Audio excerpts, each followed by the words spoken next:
Greetings and welcome to Channel Other Doc. I'm Jim, I use he, him pronouns, and this is the first session of our short Ember Diceless campaign.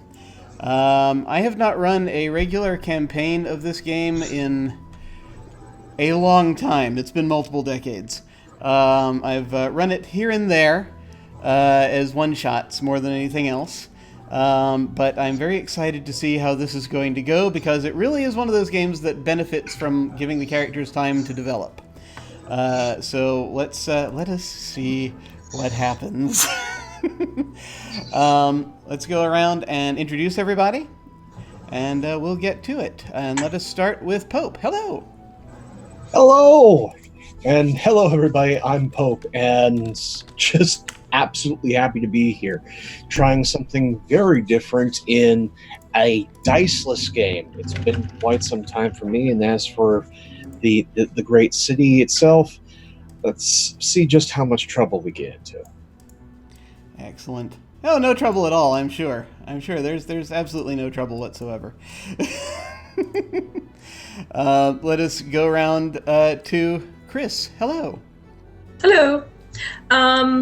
So this is my first time playing Amber, even though Jim has promised it to me at least a decade ago. I think we're going on 20 years ago that he promised me a campaign. Probably. It's been a little while.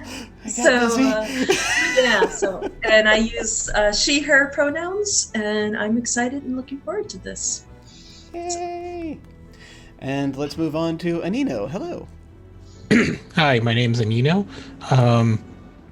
I don't have any idea what I'm doing with this system or game, so it's going to be much like my other appearances on Jim's mini campaigns. Something interesting or weird about me. So when I eat pancakes, I have to stack them up neatly, and then I cut a square in the middle of the stack, and then that's where I pour all the syrup in. So, there. That's a thing you know now. Interesting. Is there a reason why it's a square? Is there a reason why it's not a triangle? It's easier to cut a square evenly, in my opinion. Ah, utility. Utility is good.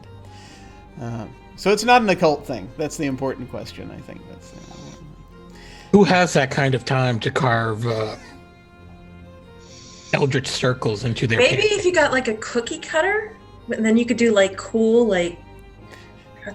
If I ever have kids, I know that one of my first purchases is going to be one of those pancake shapers that can form it into the eldritch sign, into the elder sign. I think that's how we're going to go with it. Anyway, sorry, digression. Let us say hello to Anders. Hi. Hello. I'm Anders. You can find me on the internet at Anders_D_K. I also have no idea what I'm doing this evening. I've seen this system. I think the idea of running a game with 0 dice sounds really fucking awesome, but I don't know what's gonna happen.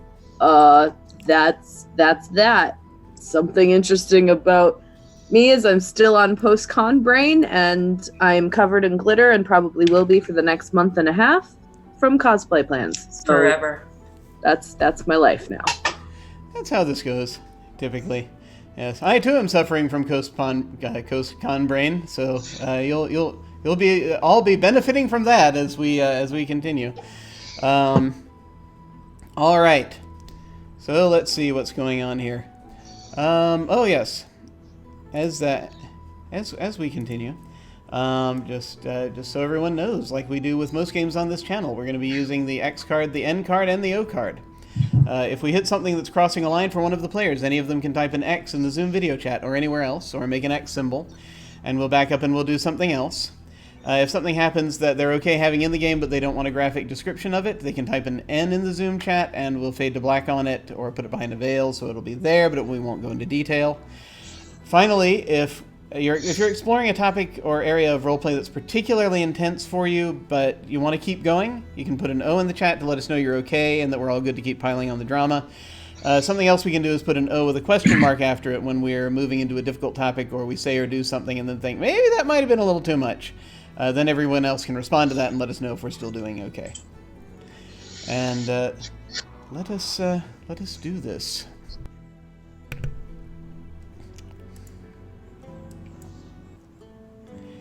So, it's been a while since the founding of Amber, since things that folks may have read about or heard about. This game was written by Erick Wujcik based on the novels by Roger Zelazny. But it's been a considerable amount of time. Perhaps a millennium, perhaps more, perhaps less, we're not sure. But things have potentially been able to be reshaped on a fundamental level. So there are certain things about how Amber works and how Chaos works that we're going to discover as we are doing our character creation and some world building.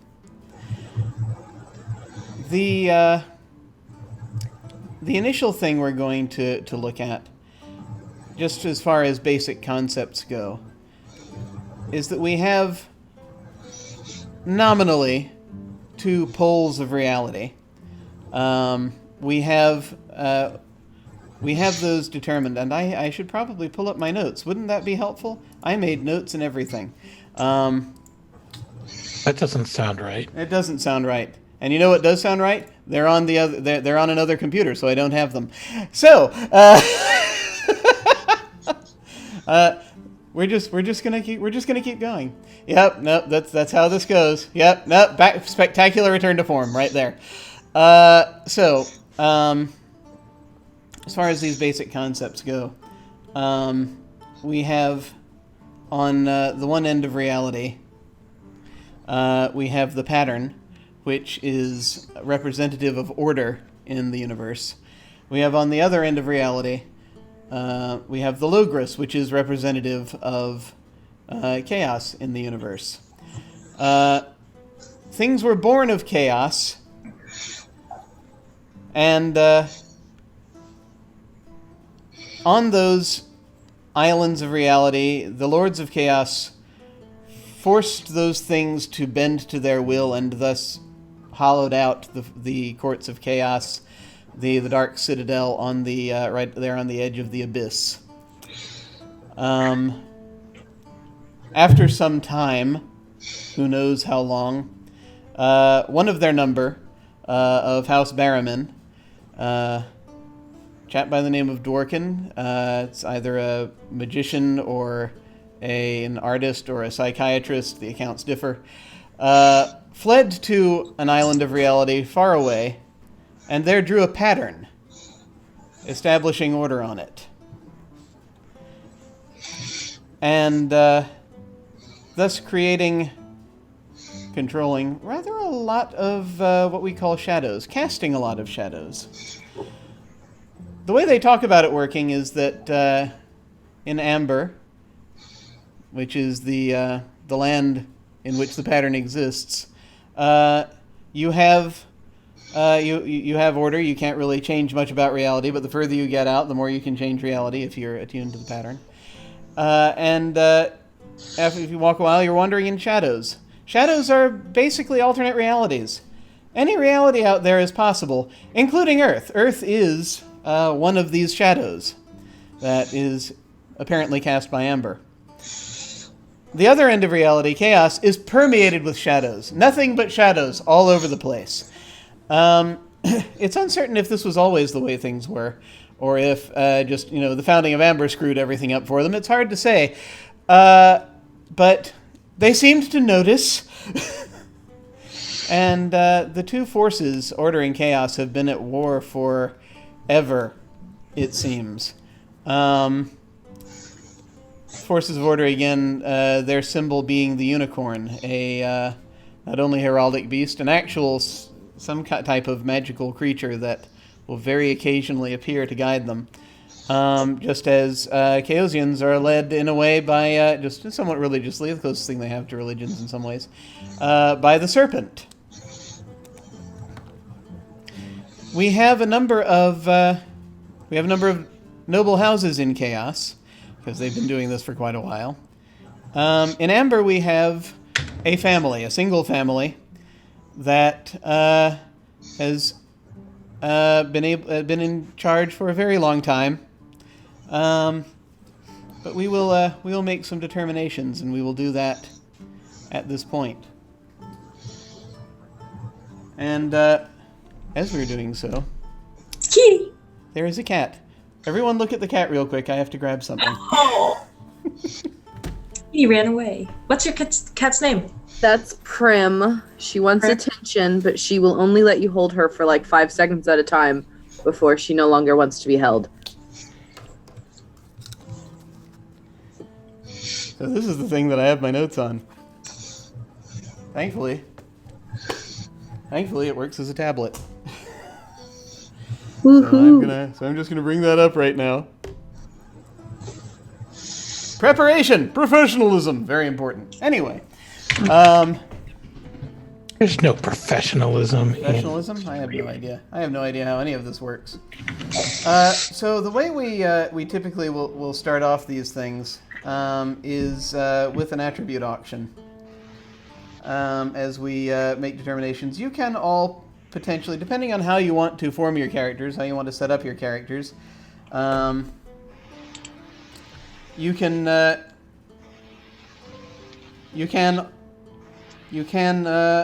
start out knowing each other, if you wish, or you can start out having no knowledge of each other.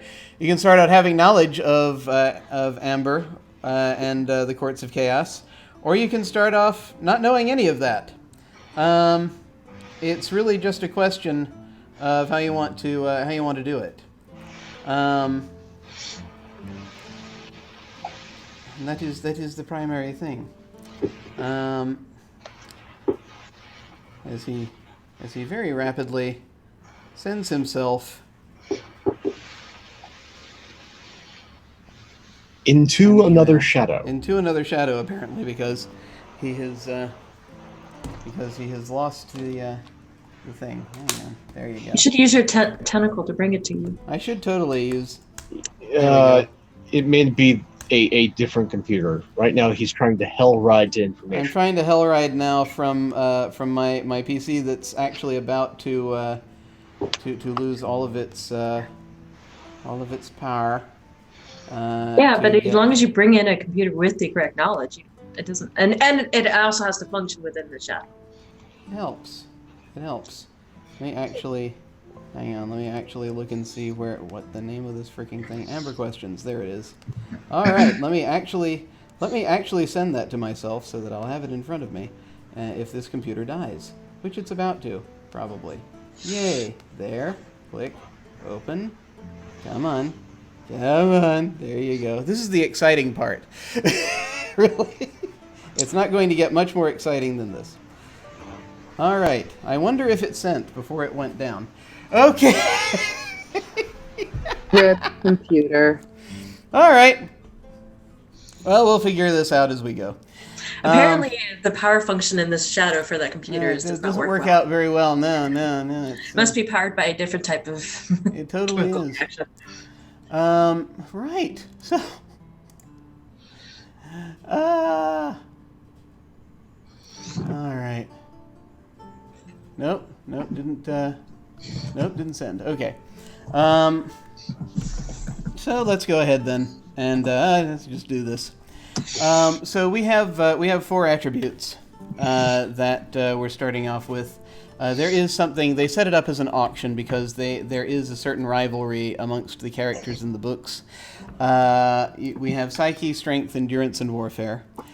Psyche is basically the idea of how much mental power you have, and to a certain extent in raw intelligence.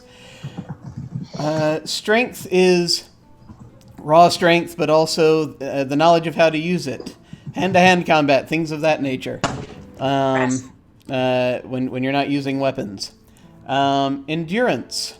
Endurance is how long you can last doing anything, pretty much. And warfare is tactics. It's picking locks. It's basically any sort of fiddly bits that you need to actually understand how you're going to need to respond to something. Obstacles, things of that nature, and also things like sword fighting, things like using guns, that kind of thing. So those are the 4 attributes. What we shall do I'm gonna go ahead and ask now. Have you thought about character names yet at this point, or do we not know those yet? Because if we don't, it's fine. I just need to know what to put in this little spreadsheet that I'm writing.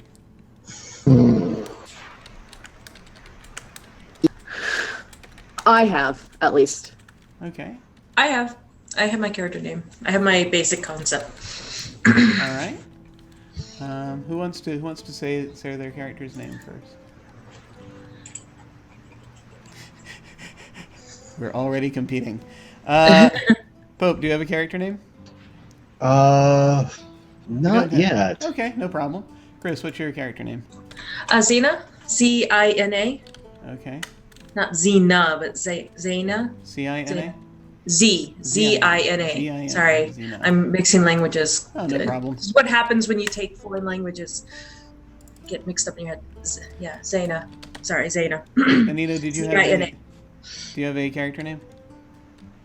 You don't have to yet. I'll go with Lanada. So How are we spelling that? Lanada. Okay. And Anders, did you have a character name ready? Yes. Lady Charlotte Arshalon. I will spell out the last name. Is it Lady Charlotte? Arshalon. Arshalon, okay. And actually, I will, in a bit, I also need to, no, I will ask more things after we get further. I think I have a name. Okay, excellent. Addison. Spelling? You're going to go ahead and put in the thing. Okay, excellent. Okay, cool. Excellent. All right. So, also, if you would go ahead and Zoom chat me your character's pronouns, just so that I've got that as well. And then we will start some auctioning. Okay. All right. Let me put those down here. And we're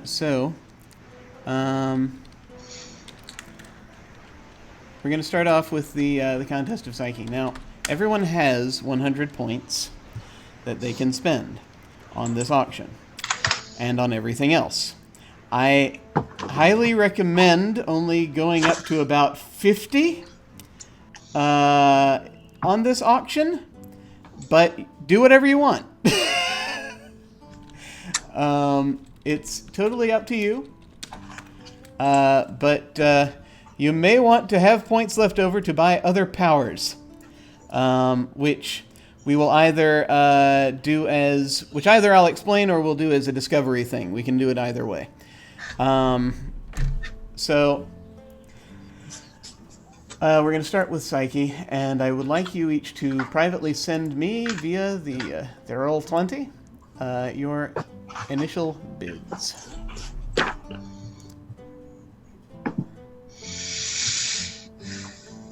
So I have a bid of 666 points, and I just want to make absolutely certain that that's how many you want to spend, because I will let you if you want, but you're going to have so much bad stuff.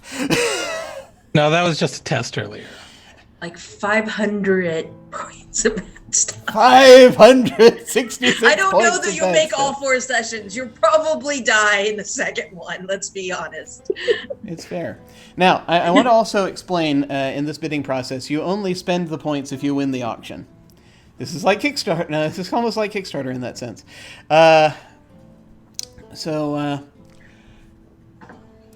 Right now, the lead, the person in the lead, and this is now when I'm going to go to. Everyone's going to know who is in this particular generation of characters, the top in each of these attributes. But you don't necessarily have to let everyone know. Otherwise, you can also buy up afterward if you so desire. You can Up spend to- points up to but- the whoever the maximum is. Yeah. Right now, Pope Addison has 11 points and is leading in Psyche. Would anyone like to make a counterbid? I will count a bid 12. You shall counterbid 12. Okay, 12. I will counter 15. 15.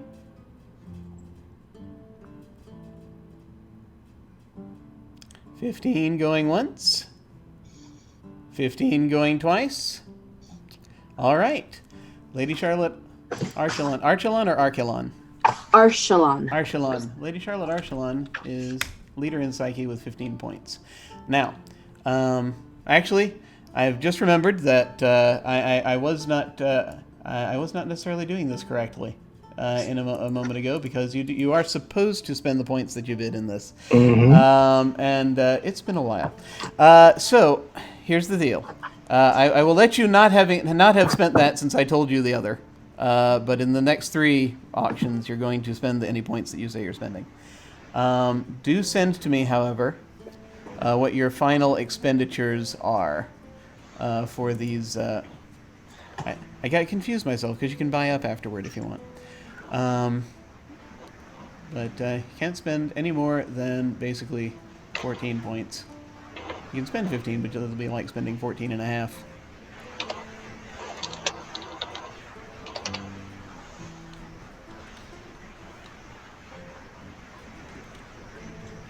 Okay.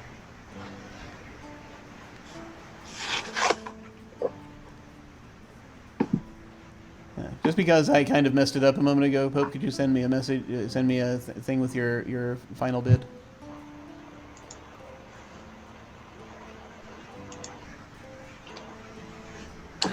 May I ask a clarifying question? Absolutely. If we do not bid anything in an attribute, and our stat is just 0, what is that? That is like, amber mean? rank. So Okay. you're considered average for a someone who is a member of the family and of Amber, member of the royal family of Amber, or for, well, on the low 10. Most of them are ranked. So, I mean, so you're still stronger than the strongest human being on Earth if you have a strength of Amber rank. You're still smarter than the smartest human being on Earth if you have a Amber ranked Psyche. But it's yeah. So that's kind of where you are. You can also sell these down afterward if you don't spend anything on them, if you want. So you can sell that. You can get 10 points out of an attribute by selling it down to Chaos rank, which means you're average for a Lord of Chaos, which would be like the smartest person on Earth or the strongest person on Earth. Or you can get even more points if you want to sell down to Human rank, which that's a total of 25. And that's basically Amberite equivalent of a couch potato. You're average human, average Earth human. That's kind of how that would be. So if you buy up or you bid but don't take the first rank, you're better than someone at Amber rank, but not as good as the person on top? That's right. Okay. Absolutely right. Okay. So, and once more, and I'll restate just to clarify, because again, signals cross Gen Con brain. When in these next auctions, if you bid a number, that you are spending that many points. It's been so long. Okay. So next we're going to strength, and so strength for the strength auction. This is again to determine who is going to be the strongest. And if you would send me your bids, whilst you are sending me your bids, I'm going to dip and grab a bag real quick. It'll just be a split second. I'll be right back.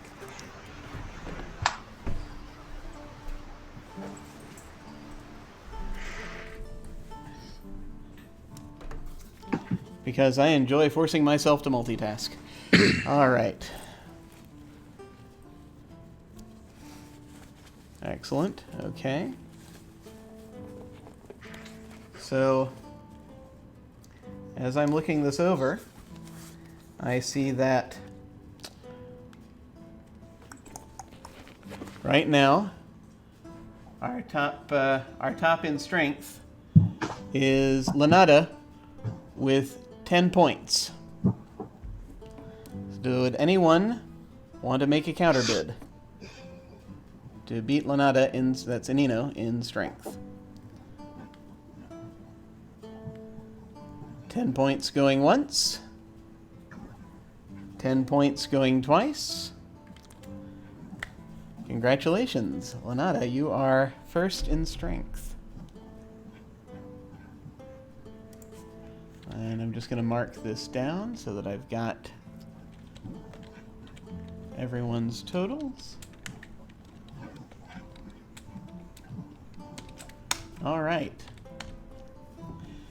We're going to move on to the endurance auction. And once again, this is just how long you can outlast somebody, which is kind of helpful, especially if you are in the midst of, say, a combat and you can't beat them, but you just want to wear them down. This is the attribute you would use for that. Also, psychic contests. All right.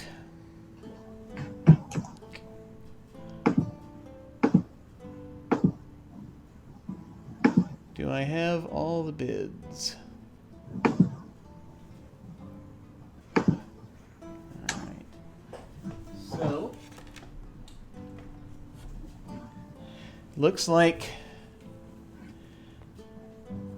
once again, the top bid for endurance right now is Addison with 11 points. And would anyone like to counterbid on endurance? It's currently going at 11 points.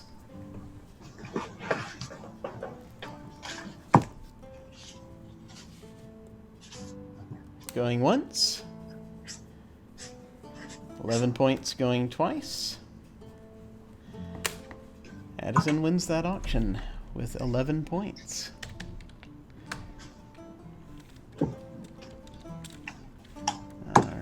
Just noting the bids here.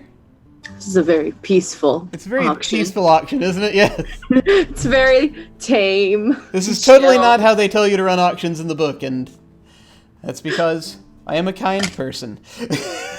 Or I try to be. I mean, I'm working on my second drink, so, you know. Well, yeah, we're getting there. We're getting there. All right. Finally.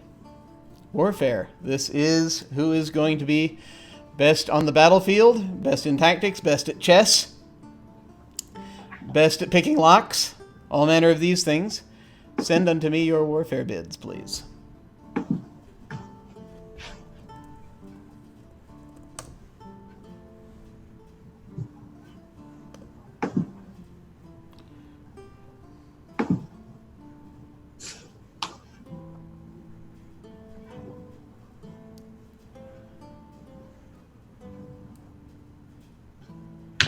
Okay, do I have all the warfare bids?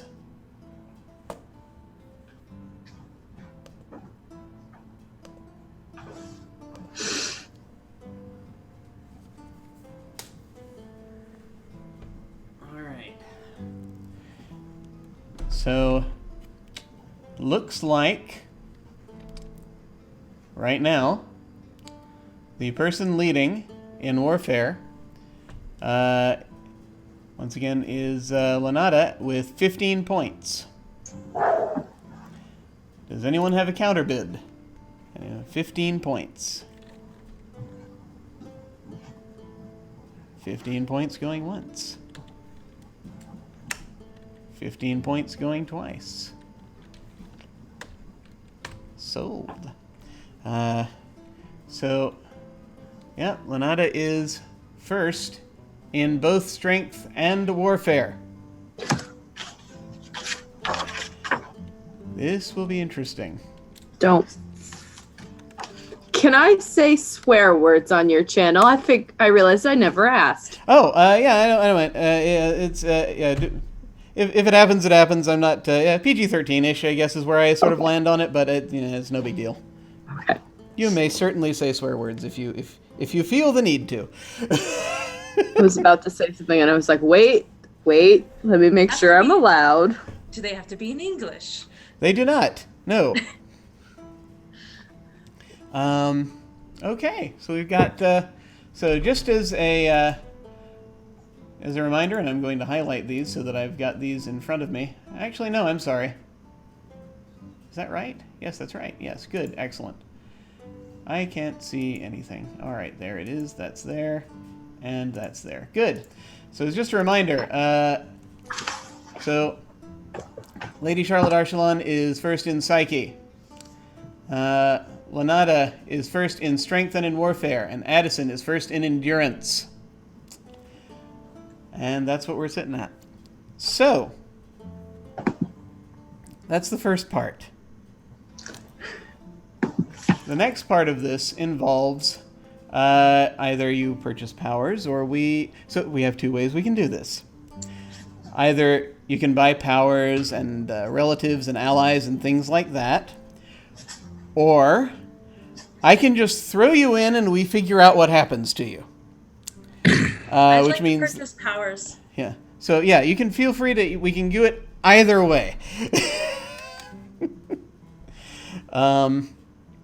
How do you want us to tell you in secret? How do you want us to purchase powers? Well, or do you want I think the easiest way is going to be, given that we're streaming, is going to be to talk about it. Okay. And if there's anything you really want to make sure you keep secret, then you can message that to me. But this is going to be a thing where it's. So this game was put together in the late '80s, and role playing has changed since then to an extent. Since then, we've discovered that it's actually good to tell people about things that are going on. But I mean, this also to an extent is a game of secrets, so you can feel free to keep some secrets. But if there's something that it's not going to be as big a deal for folks to know, feel free to talk about it. In the old days, this would be okay. Everyone, just very privately give me your character information, and we'll go from there. So, I can go over if you want. I can go over the basic powers that are around, just sort of briefly here. Let me go ahead and let me pull up the thing. I pinned a message. Let's see if I can find it now. Actually, I'd like to jump in with something. Oh yeah, what? And let it be known to all. I actually want to be an adept of broken pattern. Interesting. I was just going to toss in, I'm going to actually be a Logos user with shapeshifting. So yeah.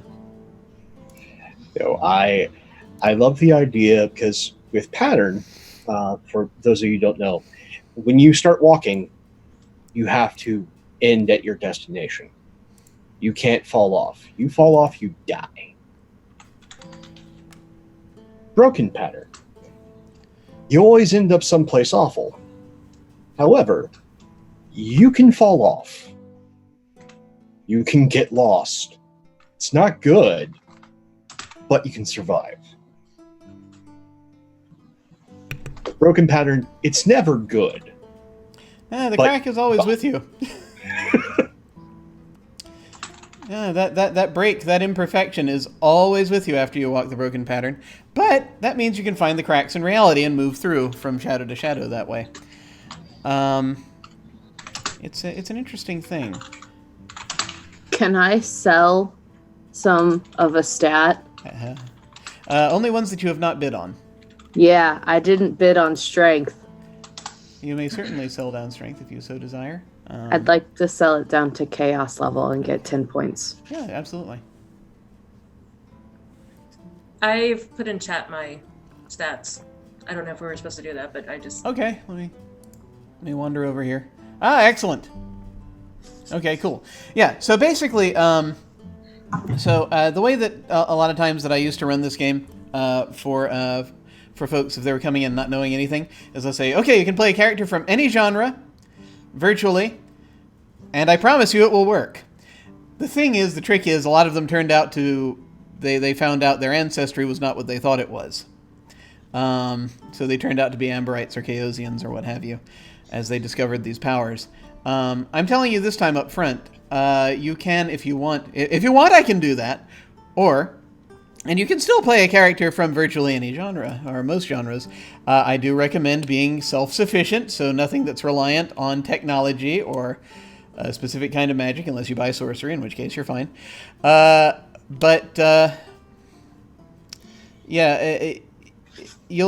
can also decide if from the outset if you want to play an Amberite or a Chaosian or something else. Like Beings of Shadow can get Broken Pattern, for example, and it's fine.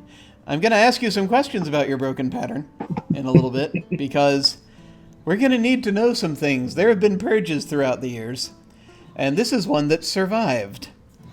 So that's very interesting. So let me see here. Okay. Yeah, that'll be good. I can, I'll go ahead and anything we've got written down there, I can go ahead and pull up that later. So,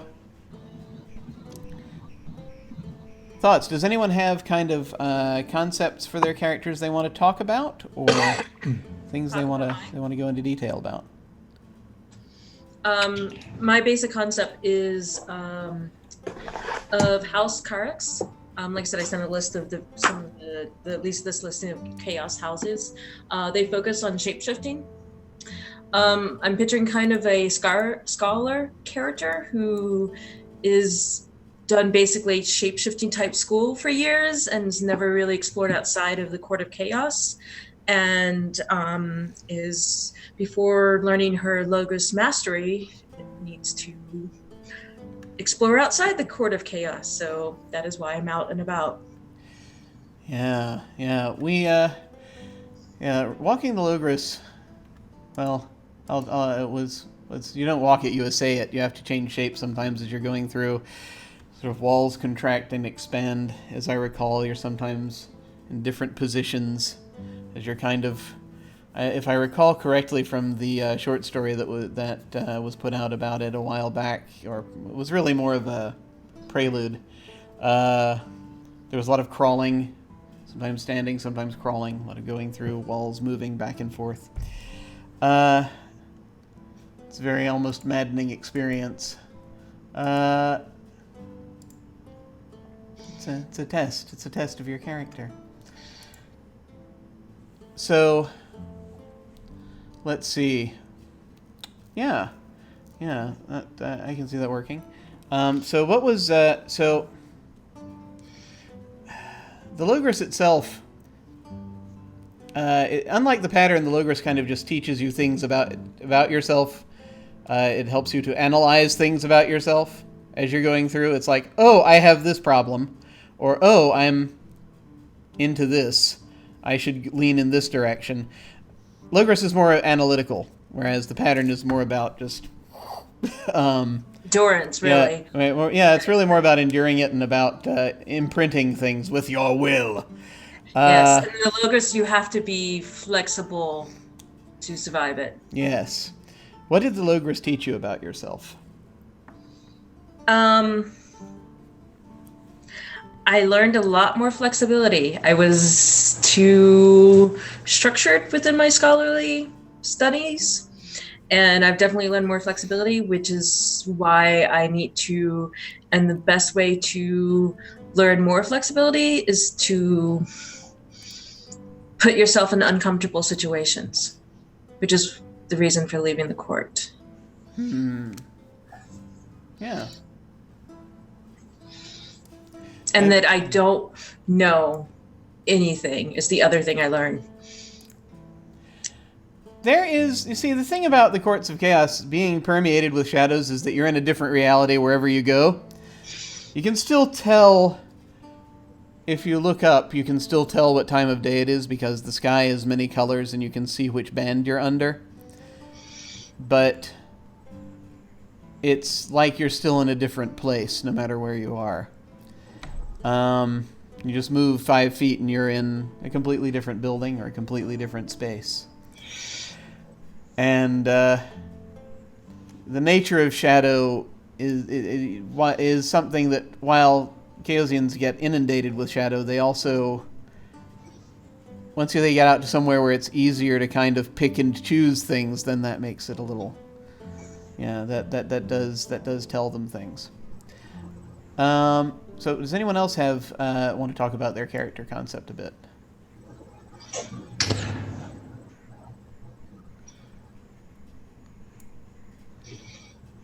Not everyone at once.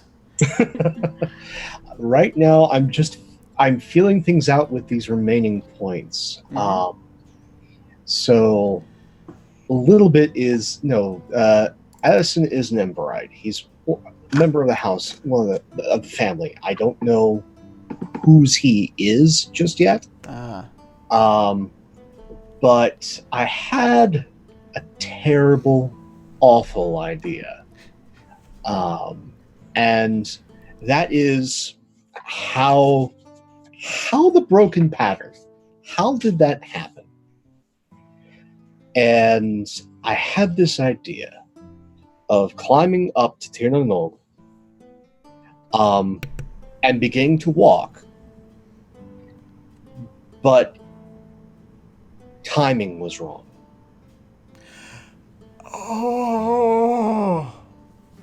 Did you fall into the ocean? Didn't fall, per se. He had to leap. You're not supposed to jump. You're supposed to walk. He jumped. And now there is that flaw. Interesting. Forever. He finished the walk, but he had to leap to get there. Okay. Interesting. Okay, so you don't actually have a specific... Well, as far as... Let me turn that into a question.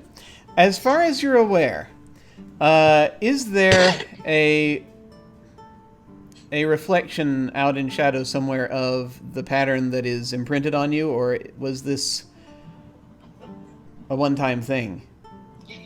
I think this was a one-time thing. Okay. So you have an imperfect version of the pattern in Tir na Nog. Someone probably asked you how you survived.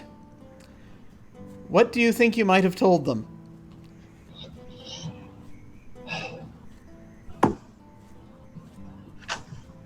I accepted my death at that point. But I wanted to at least try to hold on. And somehow, I got lucky. Now, evidently, you've had an opportunity to study this pattern that you now have within you, to the point that you've become an adept at it. You've become adept at it. So, a lot of time, did you just like go out and shadow a lot and practice, or did you have help? A lot of time out in shadow, and one of the things that Addison is sort of the pig pen of the family, in that he has brought back with him from shadow and has cultivated just outside the castle a swamp.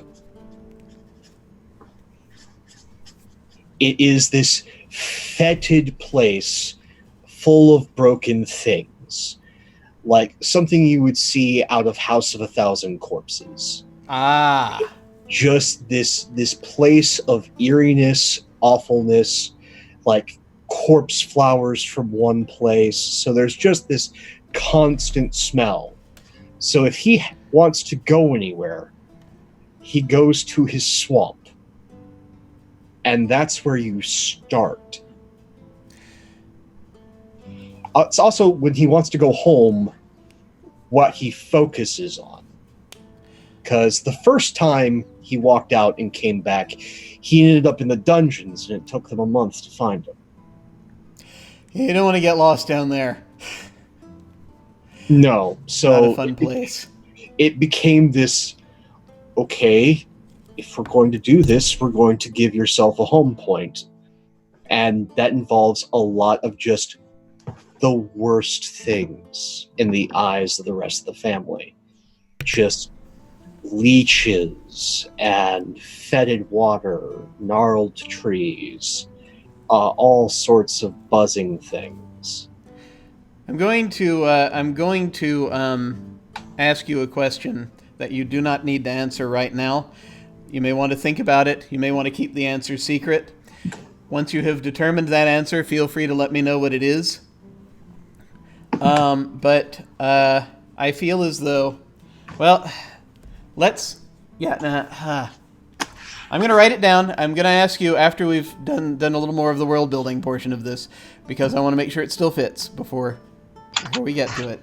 But I think someone told you something while you were down there. Okay. Now. And part of the other thing is with understanding the broken pattern, he's also become a conjurer. But he tends to only be able to bring to himself things that are awful. Oh, that is wonderful. Okay, excellent. So, yeah, I can make a sword. It's this serrated, awful thing. It's not elegant. It's not this fine, refined thing. It's got the best that he can do is something that looks refined but is chipped or coated in rust, something like that. Excellent. Cool. All right. So Anino or Anders, do you want to talk to me about your character? I have no friggin' clue where I'm going with this. Anders, would you like to talk to me about your character? No, sorry, go ahead. Sure. No, I'm sorry, Anita, did you want a minute, or did you? But literally, I sort of just okay, so now I'm the strongest in terms of strength and warfare. Now, what the hell can I deal with that? Because I just briefly looked through all the powers, and none of those, either of those two things seem to be, useful attribute to enhance any of those powers that I'm seeing. Well, fair, but at the same time, it's actually it doesn't mean you have to be. Well, it means you don't have to rely on those powers as much. The one example is someone who's like a military genius will be able to understand certain things. It means you don't have to spend as many points on those things necessarily. You could spend points on other things if you want. So there are a lot of different there are different ways you can go through it. Also, so if you're struggling with coming up with a concept, I'd say think of a type of character from virtually any genre that you would like to play, that you think would be who is pretty strong and good at tactics. Batman. You can be Batman if you like. Although no, Anino was Batman last weekend, a couple weekends ago. Yes. But that's true. I scared a lot of rabbits. That's true. So you can go at it that way, and we'll just sort of figure out who you are as we go. We could do it that way too. I mean, my sort of forming idea I have right now is sort of sort of like a physical adept from Shadowrun, where they're sort of focusing their magic more internally than they are actually shaping the world around them. That's kind of my fallback, because I already used my one Pokemon fallback. You get one.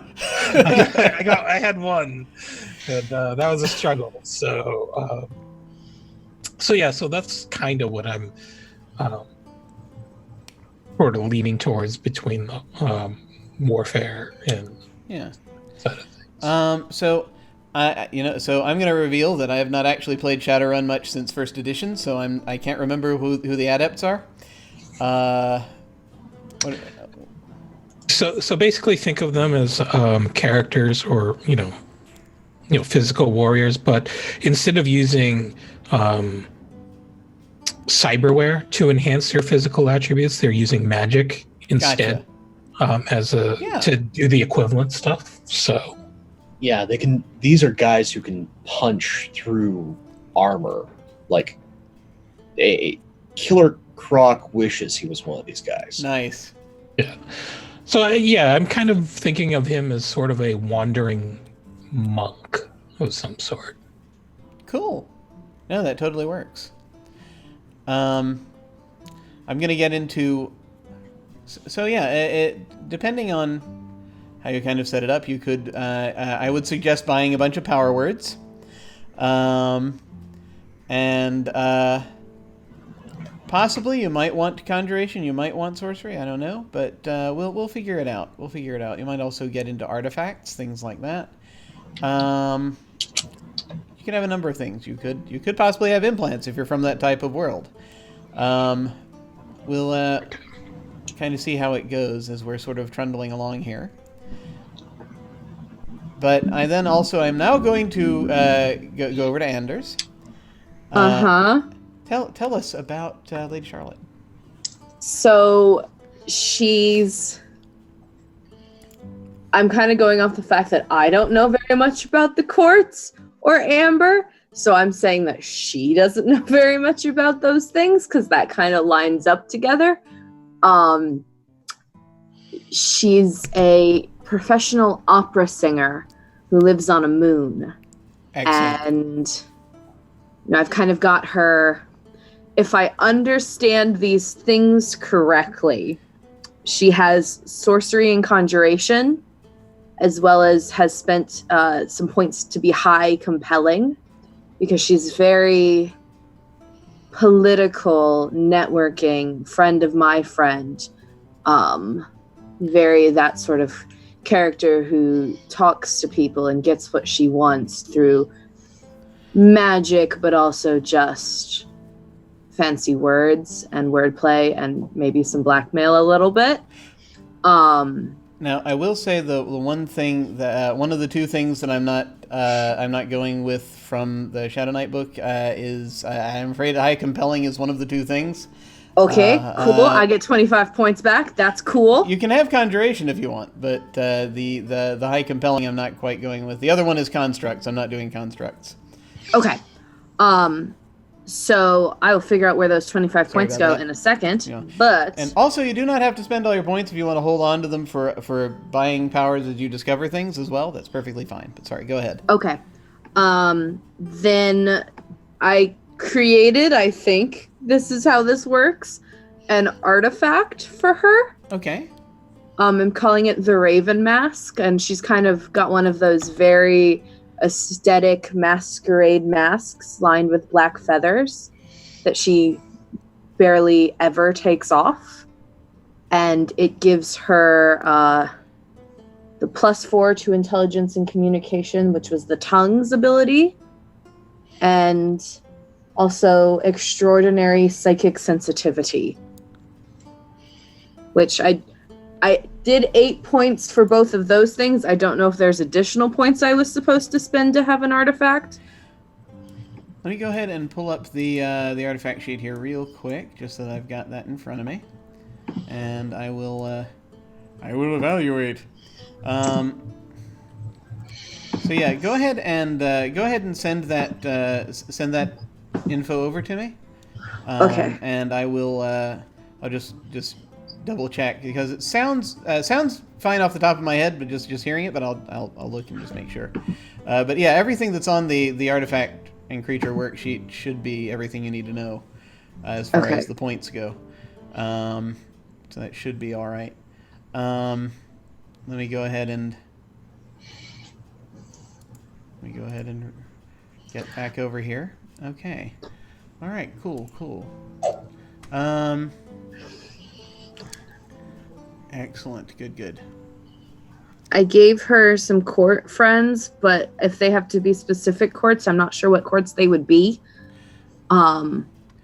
Court friends generally will refer to, it can be either, I believe that can be either Amber or Chaos. I will double check, but I think they when they brought it up through here, they in the Shadow Knight book, I think they were leaning more into that being Chaosian court friends, but yeah, I can also see there being other stuff involved there. I just kind of see her as being someone who has lots of friends in high places.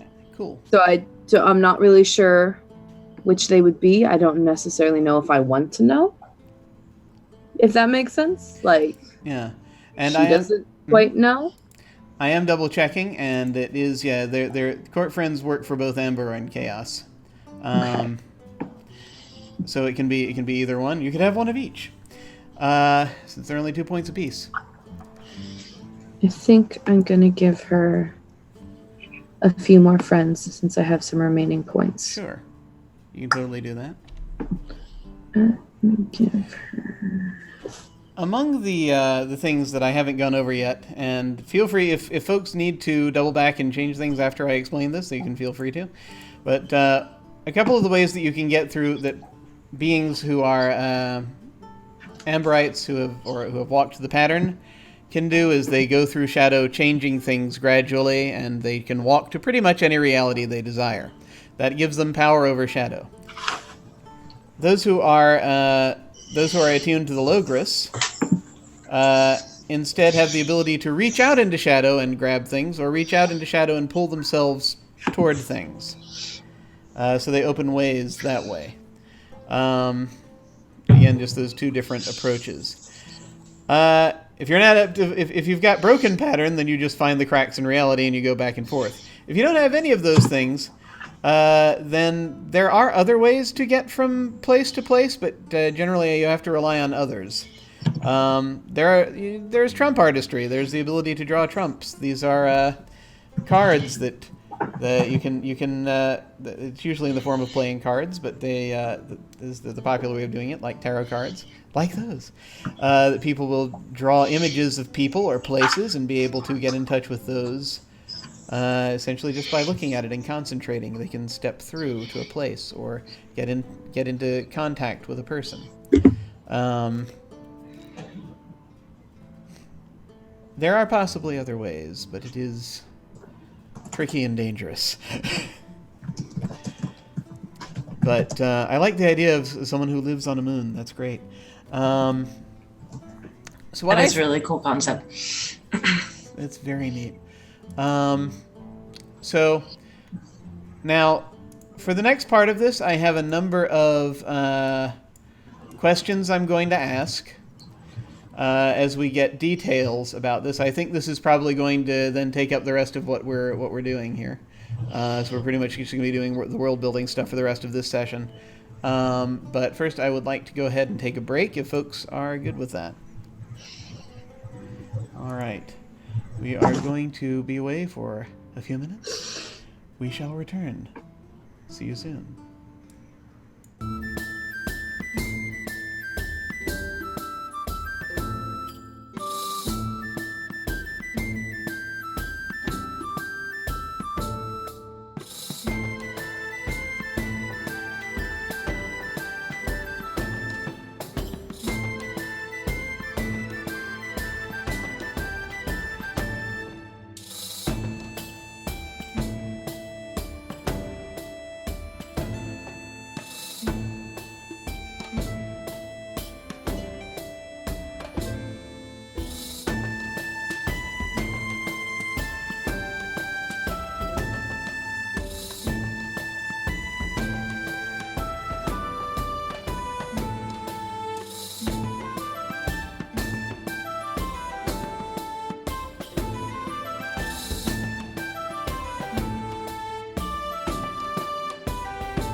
we have returned, and now we are going to do a bit of world building as we're putting all this together. Like I said, it's been a long time. Things can have fundamentally changed, and I wanted to give the players for this short campaign a bit more of a buy-in, where they've helped determine things about Amber and Chaos and all of the as it is now.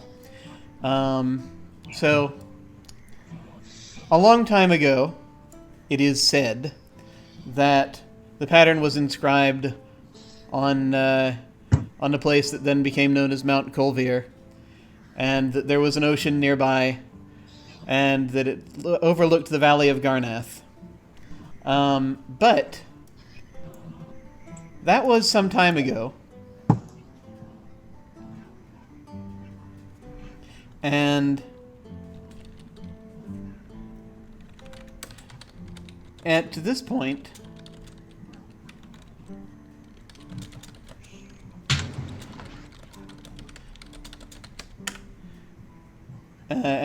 it could be fundamentally different.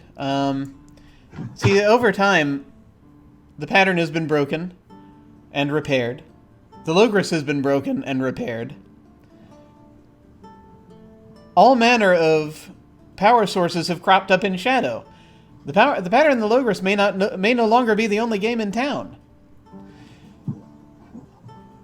There are rumors about places called the Undershadow, or the Land Behind the Mirrors, or whatever lies beyond the Abyss. Keep of the Four Worlds also is another thing that's out there. Convergences in shadow. So the terrain, as it were, may be rather different at this point. These are people who can reshape reality rather fundamentally. So I thought it would be fun to get the players in on this. So, Amber. I would like... we're going to talk first a little bit about what sort of terrain Amber exists in these days. It can be pretty much anything.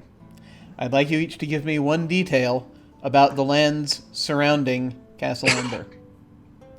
And I think I'm going to go ahead and go... I'm going to do the zigzag that I've been doing before, so I'm going to start with Pope. Well, aside from Addison's Swamp, I think the other feature is that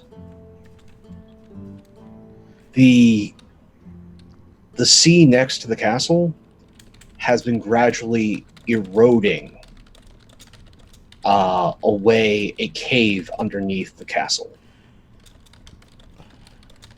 That there's now this underwater pathway in, and the sea has risen a little bit. The tide's getting higher. So any sort of trade and exchange with Redna, it's a bit easier for those coming from, but a little harder going to, especially if you don't know what you're doing. Yeah. Yeah, so in this version of Amber, now originally, as we had stated, as we didn't state this, as originally as the book stated, most technology doesn't work in Amber necessarily. I think you'd probably be able to get away with something like scuba gear if it's low tech. But Diving bell, yeah, diving bell, stuff like that, maybe.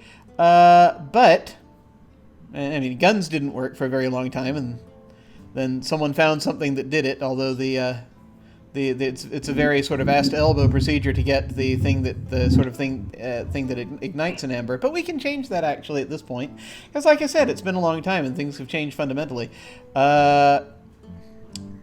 Do we have? And this is for everybody because I'm jumping around a little bit because I'm just remembering this. What level of technology exists in Amber at this point? What do we want to say? Is it the same? Is it basically medieval level technology? Or is I it... think more advanced than medieval. I think like pre-industrial. I, I like the idea of like high Renaissance, like, but since with trade with Shadow and also just Corwin's influence, like there's you have your spring-loaded clockwork firearms. It's almost steampunk, Still, maybe. it's still smoothbore, but that's like you still have your two swords dueling with a main ghost rapier, but a lot of those guys that were using the crossbows, those are nice family heirlooms now, but the new young hotness is like the clockwork key turned pistol. Ah, Da Vinci Punk, excellent. Yeah, no, I like that idea.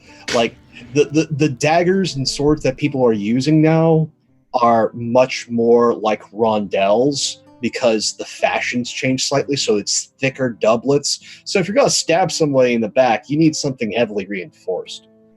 That's fair. That's fair.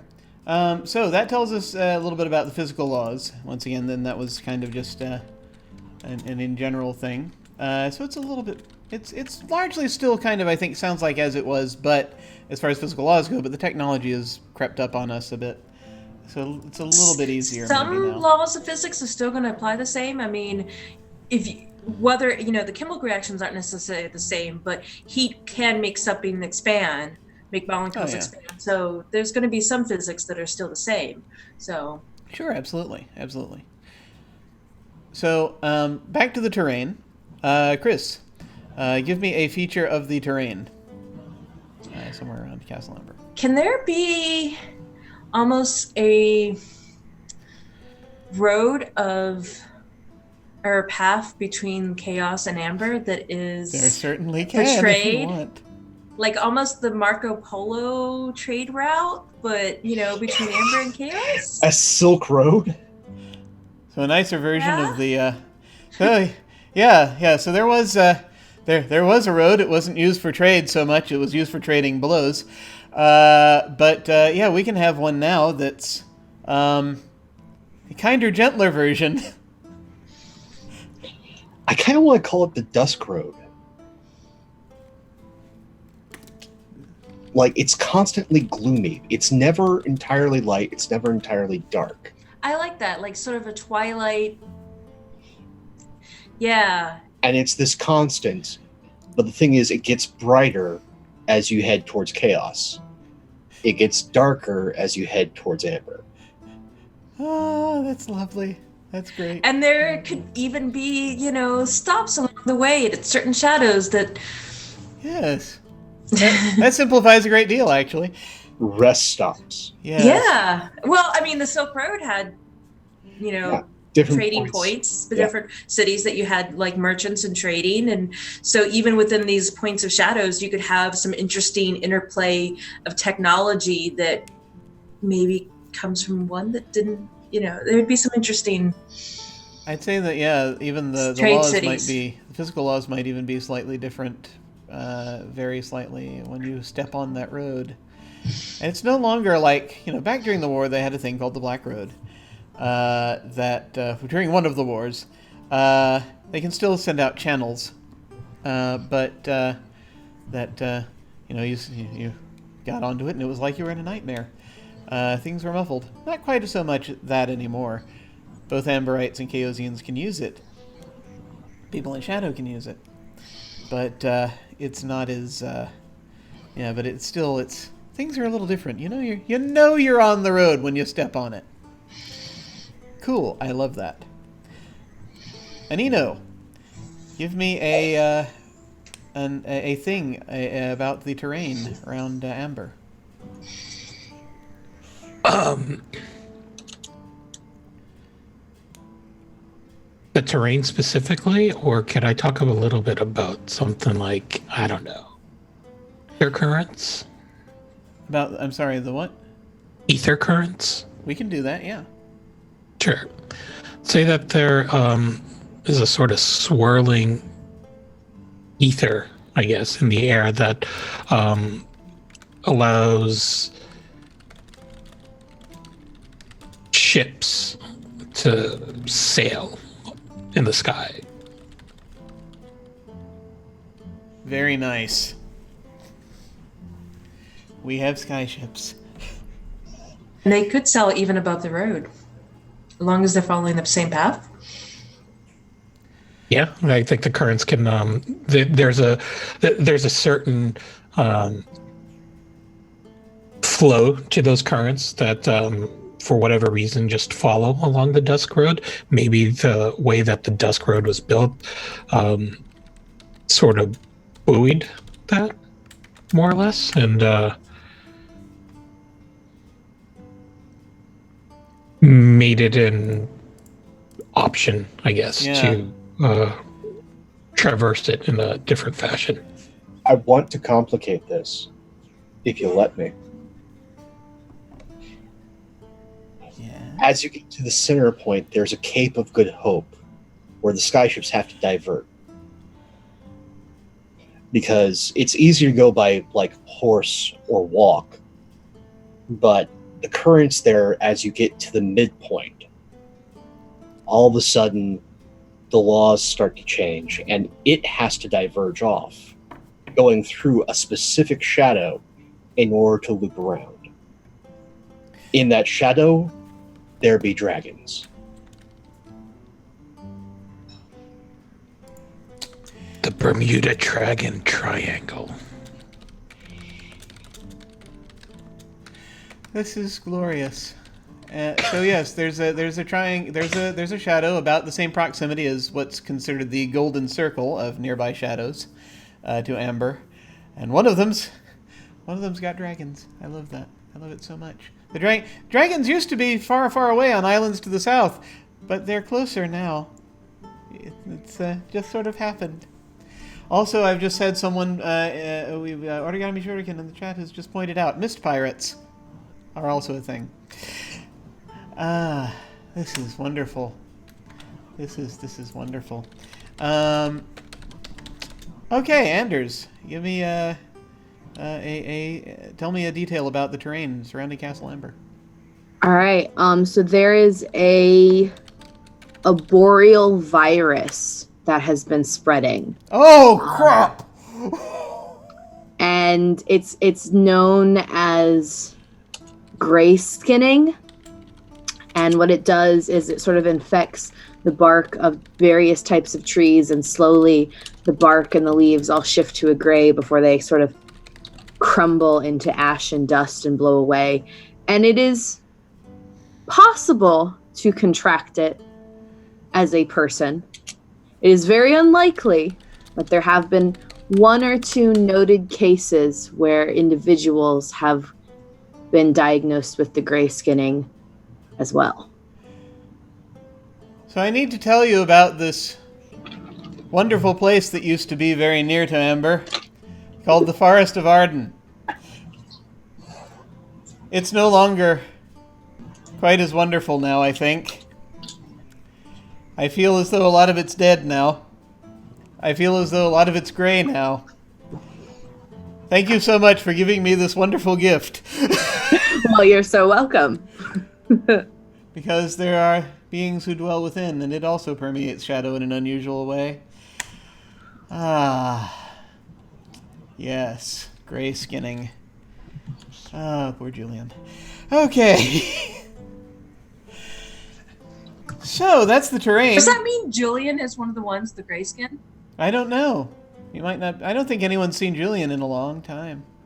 Uh-oh.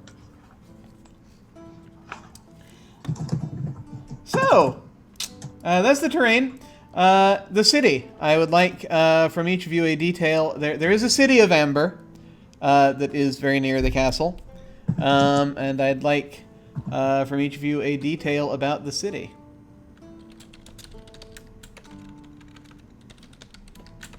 The city has a very specific street.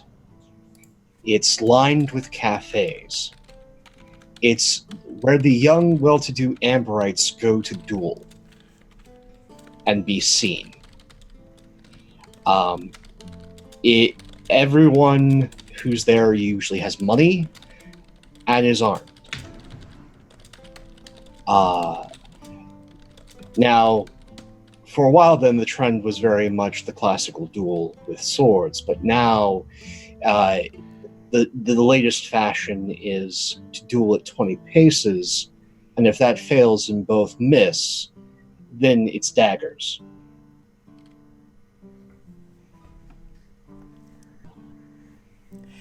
It's always good to have that. It's always having like a dueling.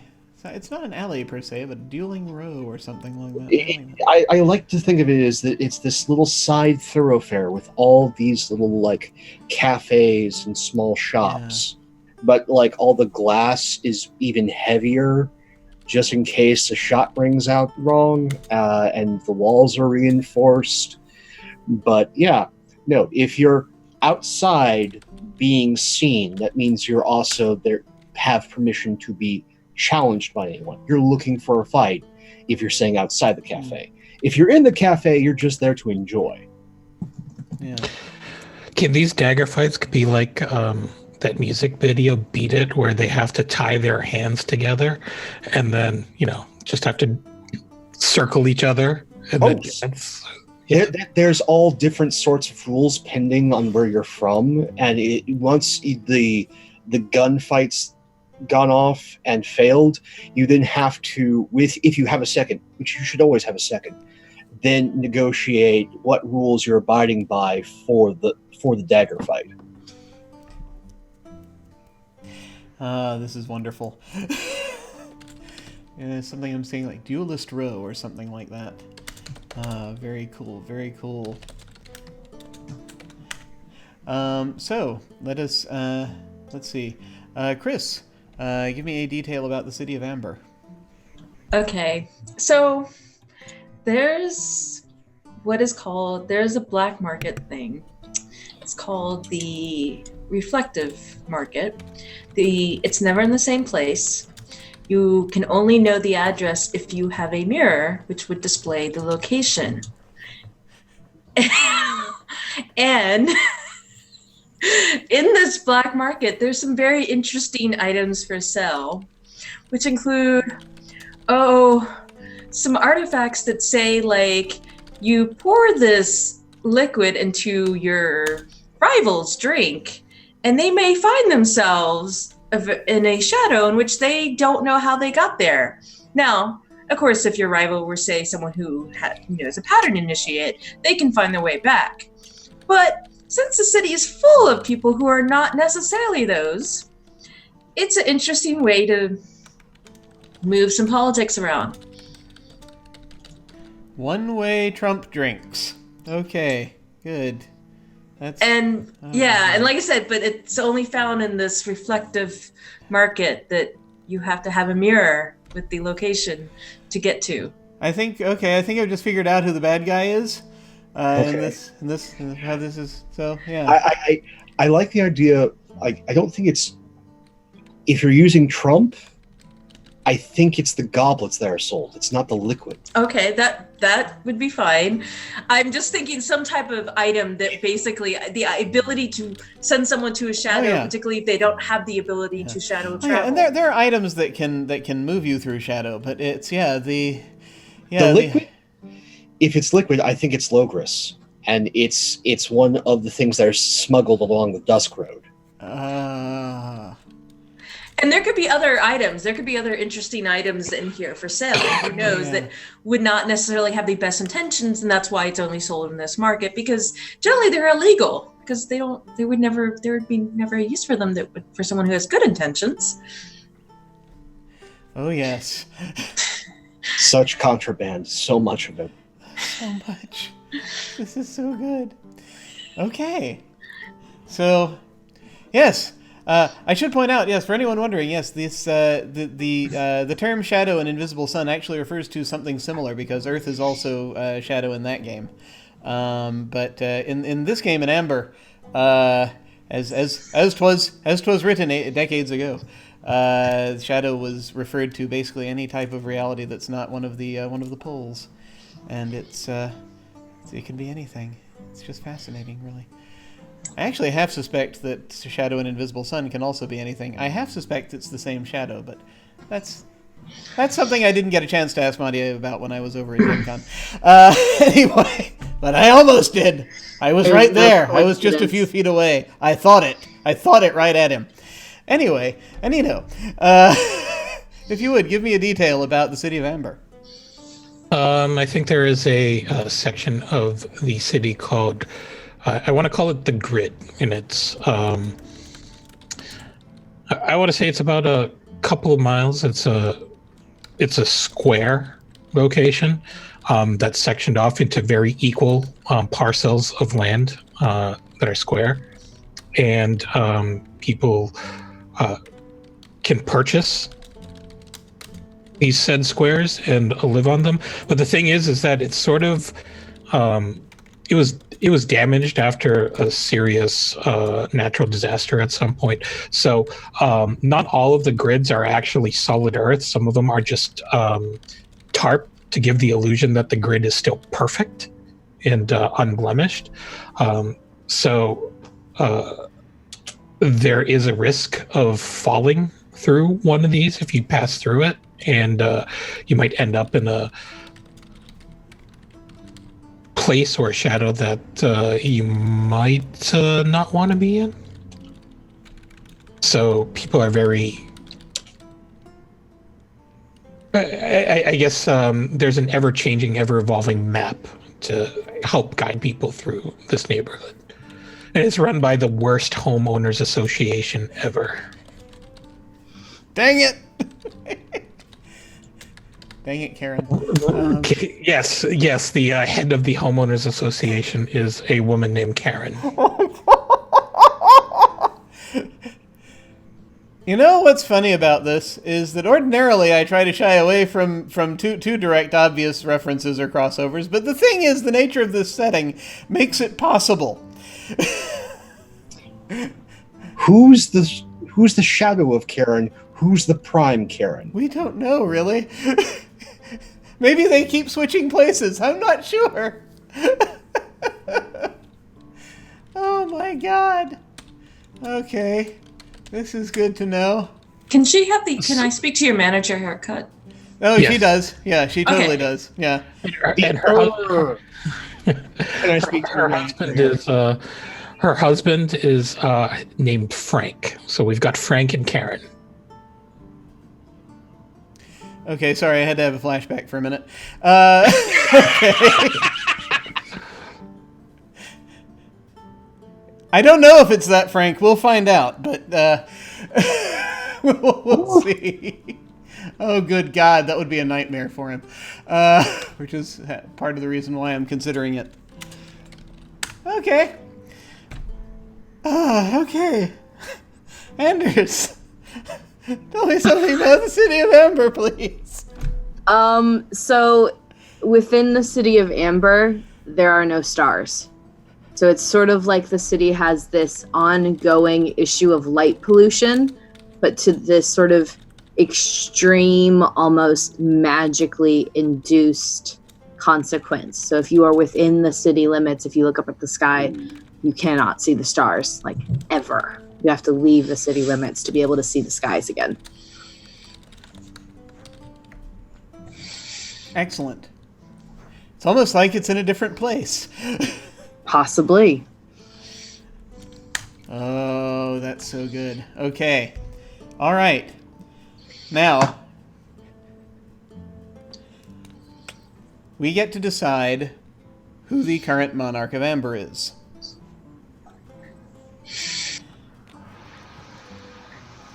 We don't have to necessarily name them right here, but we can. That's kind of the goal. We'll come up with a name. This could be a character from canon if one fits, but it does not have to be. It can be a new person. Many generations could have passed at this point, even among the Amberites. Which is, when I'm going to be asking you about your own families in a bit. But I'd like you each to give me a detail about the current Monarch of Amber. And again, I almost feel for this one I need to shift over. No, we're going to keep going. I'm going to start with Pope. Because it makes sense because Pope is nominally an Amberite, so Pope gets to start. They are a master trump artist.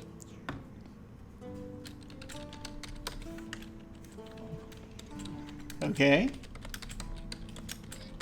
I want to say they are relatively new to the position.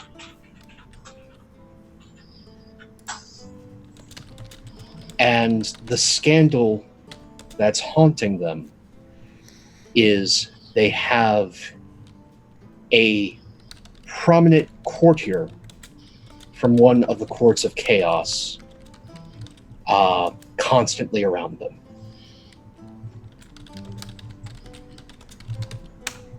Excellent. Chris, give us a detail about the current Monarch of Amber. They are descendant of Fiona. This is my surprised face.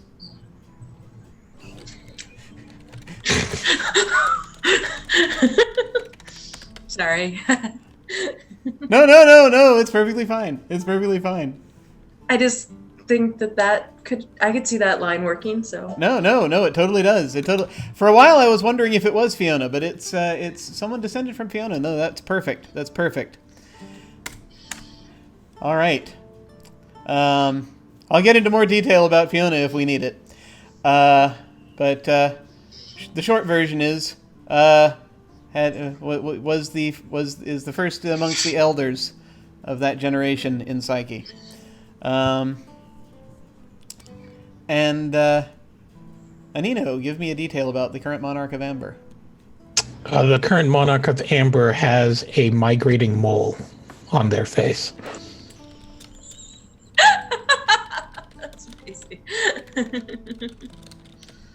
A little bit of the Chaosian blood coming out in them. I think that I think I'm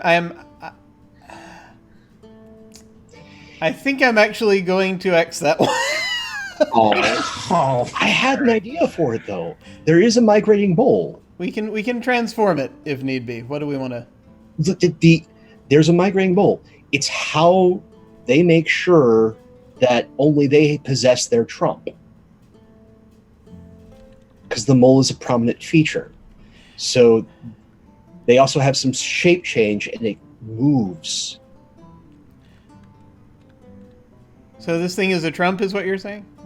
Well, no. No, it stops people from being able to trump them. Yeah. Because if the mole's not in the correct position, then the image isn't perfect. Okay, yeah, I like the idea that they're selling. They can change. They have shape shifting. They can change their appearance to basically, and they do that so that it's if they don't want to be. But not everyone knows that they're a shape changer. Yeah.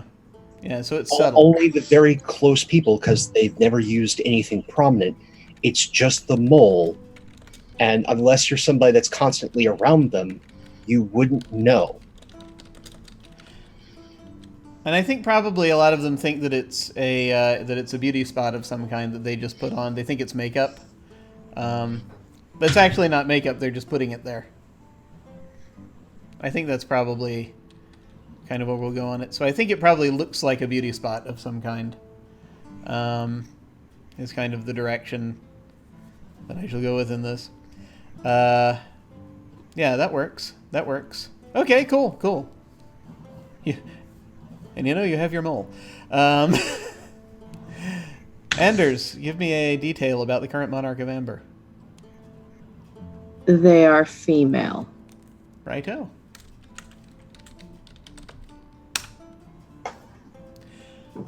We should probably at some point figure out the name of this character. I will, if you'd prefer, I'll just go through the family tree and see if there's somebody that I think fits, but it seems to me that we can also just make somebody up. If anyone has a suggestion for the name, let me know. This person feels new. I like the idea of this. I think so. Entirely new generation. Like the others have second or third generation. Yeah. I don't think more than third generation. That makes sense. There is talk that this is someone descended from Fiona. I think there is perhaps a rumor that they are also descended from Mandor, who is a Lord of Chaos. But, further scandal. Yeah. Hard to say. It's a rumor. They seem to be surrounded in those. Yeah, funny how that happens. There's definitely a lot of exchange. It's almost like royal families of Europe, I feel like. There's a lot of... That's the courtier's name. That's the name of the one that's hanging around her. Rumor. Ah, nice. Excellent. I like that. That's the Chaos Courtier's name. Rumor? Excellent. Yes. Perfect. All right. So, next. To round out the amber section of this, each of you possibly knows, either knows or knows of, one important NPC that's in or from Amber. This can be a member of the royal family, or it can just be someone who is a courtier. It can be just someone in Amber. And so one more time we're going to go around, and we will start with Pope once again.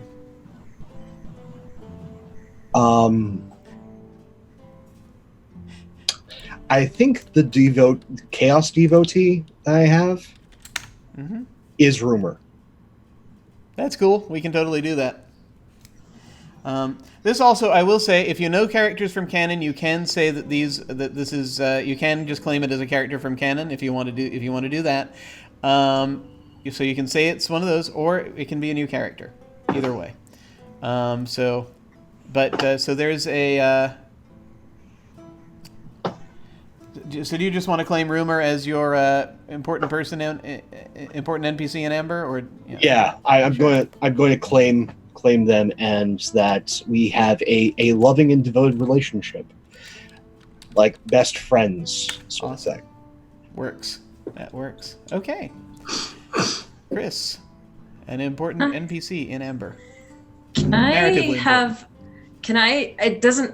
have to be alive anymore, but could I have studied at some point under Merlin? Would he be considered an Amber?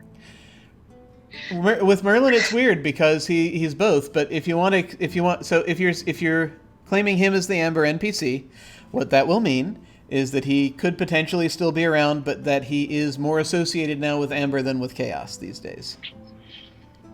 I think that would make sense. But I'm thinking more like any type of relationship I would have is we both are fascinated by the whole engineering in working in different shadows, and particularly like his work with Ghost Will was I've studied and not necessarily successfully replicated it, but certainly done a lot of time studying it. No, it totally works out. Yeah, no. So Merlin is quite possibly around, and is doing things in or around Amber, and totally. Did you buy any devotees or anything like that? Or? I did buy a Court of Chaos devotee. Okay, all right. So but I was thinking Chaos Court devotee would be more like someone from the same house I was in. Yeah. So that's totally fine. I'm gonna go around to Anino and say name an important give me an important NPC in or around Amber. I'm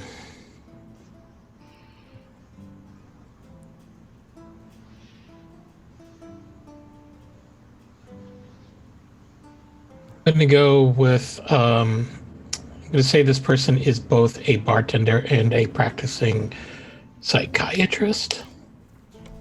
There's a lot of overlap. Would be really useful. Yeah. And, he or she concocts all of their prescription drugs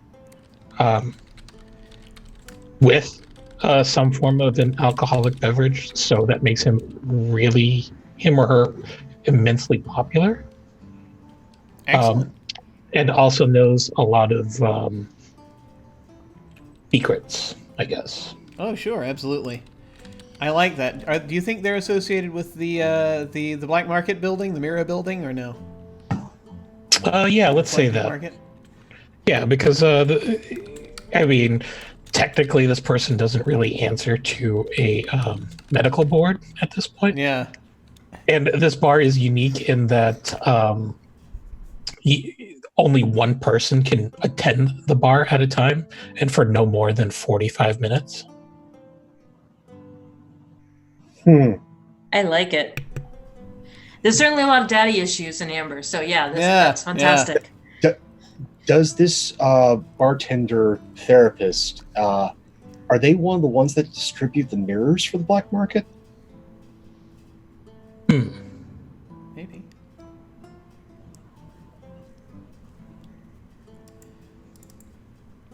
Or someone could leave a mirror in their bar and then somebody else find it?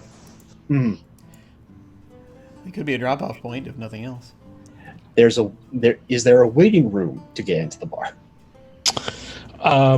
Yeah, so this bar is tiny. It's like maybe no more than just an actual kitchen, I guess, like a personal, two bedroom, one bathroom kitchen size. There's only one seat at the table at the bar the entire time, and I want to say that there's sort of maybe a line out the door and around the block. To get what you need. This is so good. I love it. I love it. Okay, and Anders, give me an NPC from Amber. All right, so he's a young man. He's a artist and inventor that was taken from this sort of Shadow Earth-like location, and has been brought over and has sort of been the front runner in inventing these new technologies in Amber. And his name is Leo, and he is a fan of the arts and of the opera, and I think he's gonna claim him as a court devotee for Lady Charlotte, that she sits for him as he paints and draws and things. Okay, excellent. And he's not Leonardo da Vinci. I don't know what you're talking about. He's just not at all. Leo. Flying machines. Flying machines. Flying machines. I'm trying to remember the name of the shadow that I create. There was a shadow. I have a shadow somewhere that he can come from. It's like Shadow Earth. It's a little earlier, but yeah, I'll see if I can find it. Okay, so that's Amber. We're gonna move on to Chaos now, as we do the next round of World Buildery. And this time, because it's Chaos and we have confirmed Chaosian here, I'm going to actually start the loop with Chris as we go through there. So let me first establish here. So Chaos. The terrain, by and large, it had the pinwheel sky. You had the black zone leading up of shadows leading up to it. The plains on which it's the barren wasteland, basically, on which a lot of battles were fought between sort of the entrance to the area and the abyss. Then across the abyss is the Citadel, the Dark Citadel, and under that you would at one time sat under the Thelbane, the Needle, that towered above it, so that you knew where the city center was. And again, largely permeated with shadows. But the funny thing is, we don't know a lot about what the Black Citadel, the Dark Citadel, looks like. So we can pretty much define it however we want. And again, the shadows are so... Well, it doesn't ever really look the same. Yeah. Like, sometimes it can have different architect styles, sometimes it has different terrain, because it's Chaos. Well, let's start with the terrain. And so, predominantly, give me a detail about the terrain around the Black Citadel. I would say it's chaos. It always changes. There's never... Sometimes it's mountain, sometimes it's seaside. Okay. Okay, constantly changing between types. All right. Now, I think just for the sake of our own sanity, as we're continuing through this, I will say that folks can still name features of things that tend to show up. So that way, we will have things.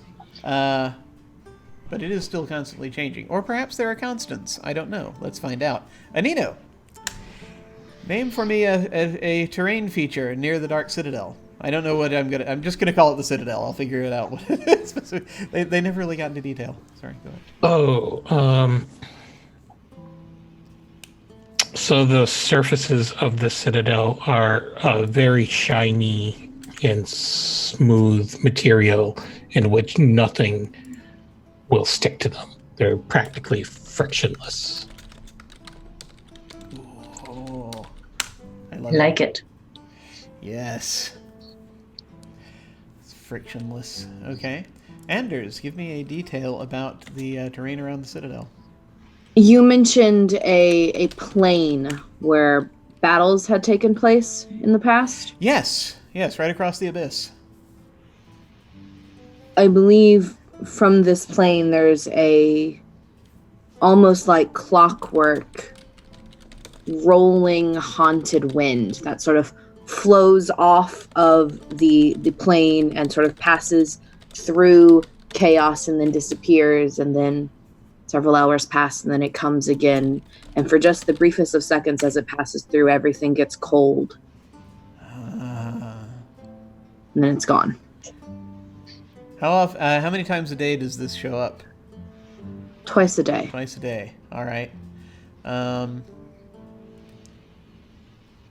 So if we were to go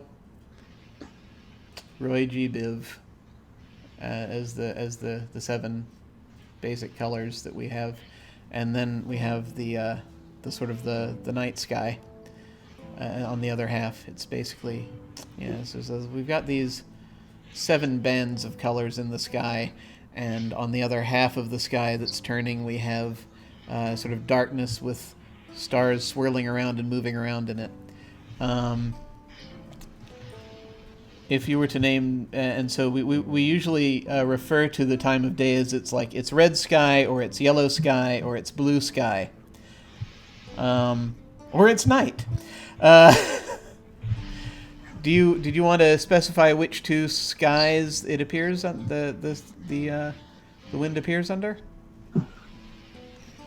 I believe it appears as we sort of shift into blue, and then again as we sort of shift out. Okay, so both happening in under blue sky then, yeah? Yeah, the very beginning and sort of right there at the end. Excellent. Awesome. Pope, give me a detail about the terrain around the Citadel. The Citadel always changes. There's a feature that's always there. The bridge. The bridge, I want to call it the Nightshade Bridge. And that goes across the abyss? Yeah. It is this thing that at times it looks like there's stone underneath, but over top of it is just this ever-shifting ivy made of all sorts of different poisonous plants. They change with the time of day. They shift in color. They denote the seasons by whether or not they're blooming, or if they're withered or just healthy, budding. That's how you can tell the seasons, is the bridge. Excellent. Very cool. Awesome. Okay. So, now we shall talk about the Citadel a little bit. I will mention that, in Chaos, everyone who lives in Chaos pretty much is a shapeshifter. They have a number of different forms. They have a human-like form. They have a demonic sort of form, which is more, kind of needed to survive, which, it varies from person to person. Then they have a more elemental form. Some people show up as like a tower of ash, or a pillar of fire. It sort of depends. I thought I would mention that before we get into this. But the city in which these folks, their capital, the folks where they live, I would like to get from each of you a detail about this city, starting with Chris. You have to give me a second. I would like to get a detail about this city, starting with Anino. Oh, damn it. I would like to get a detail. Oh, wait, I got mine. Okay, good. The reflection market, it can actually show up in both places. And if you leave at the wrong time.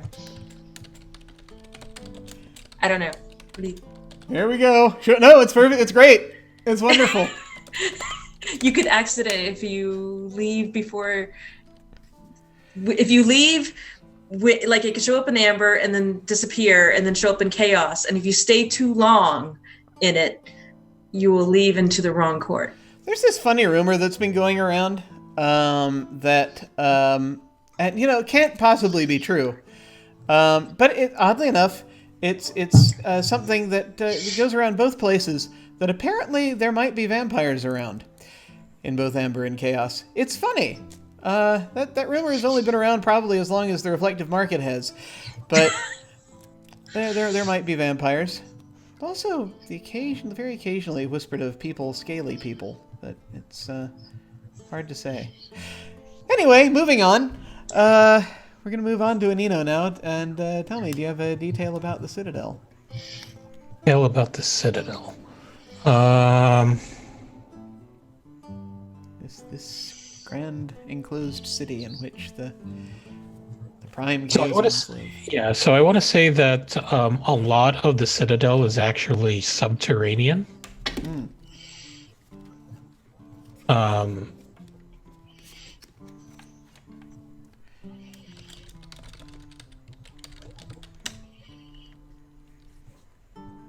Excellent. Yeah, we can leave it at that if you want. Yeah, cool. Absolutely. It's caves going down under there, and a lot of Don't get lost in them. Do we? Well, let me ask. Are like a lot of the functional things, like would the throne room be down there and underground, or is it above ground? I think practically everything is underground.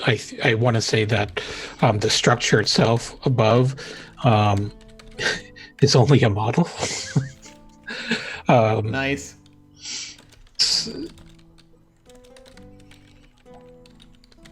It's a silly place. It is a silly place. The Thelbane is hollow. Excellent. And Anders.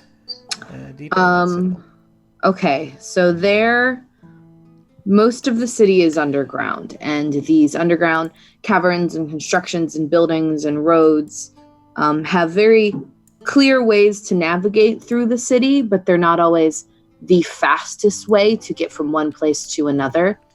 And sort of like an ant farm, there are much, much smaller passages, places that sort of cut through the rock where you can get from one place to another very, very quickly. But they're so small that most folks can't access them.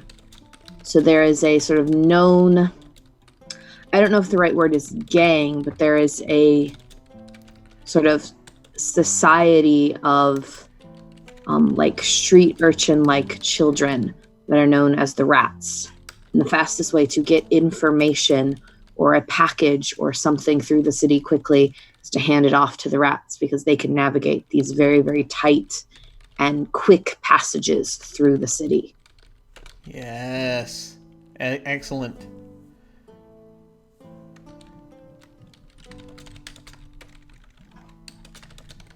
Yeah. Thing about shapeshifting is that you can't just pour yourself through a crack. Not really. I mean, you can. It takes a long, long time. So yeah, that's definitely a skill that would be valued there. Pope, give me a detail about the Citadel. Somewhere in its ever-changing structure is a place known as the Sanguine Gate. It is rumored to be one of the stable gateways into the Undershadow. Okay. It's called the Sanguine Gate because there's a price to be paid, usually in blood.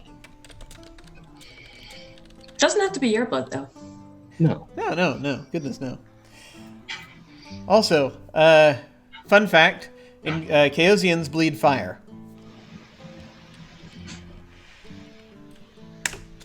Excellent. Okay. So, what comes next is the Monarch, the current Monarch of the Courts of Chaos. Chris, give me a detail about the current Monarch of Chaos. They are a descendant of Daria, but no amber blood. Daria had a child off in shadows that she originally wanted Merlin because of the mix, the half and half, but that didn't quite work out. So the current monarch is a descendant of Daria from Chaosian and something else. Oh. So, Chaosian and something else. Interesting. Also, yeah, Dara herself had a little bit. She was Benedict's great granddaughter, but yeah, that there have not been any infusions since, so that works out. That's very interesting. It's Chaosian and something else. It's interesting to find out what. Okay. Anino, give me a detail about the current Monarch of Chaos. They never wear the same outfit twice.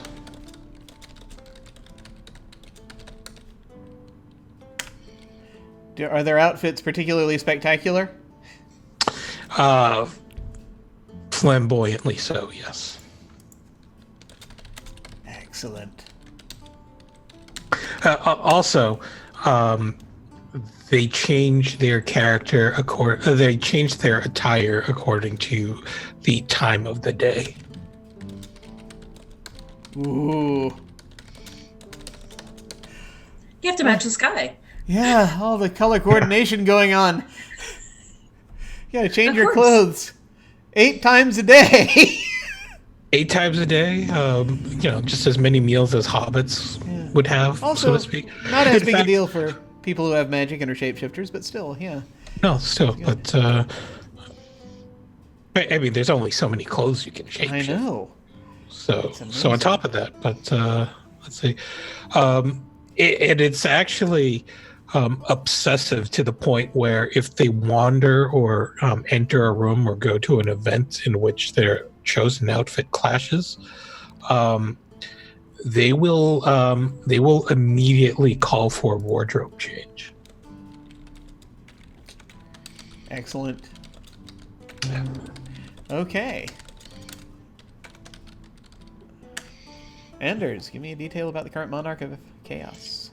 They are engaged to someone in chaos, but are romantically, secretly involved with someone from Amber.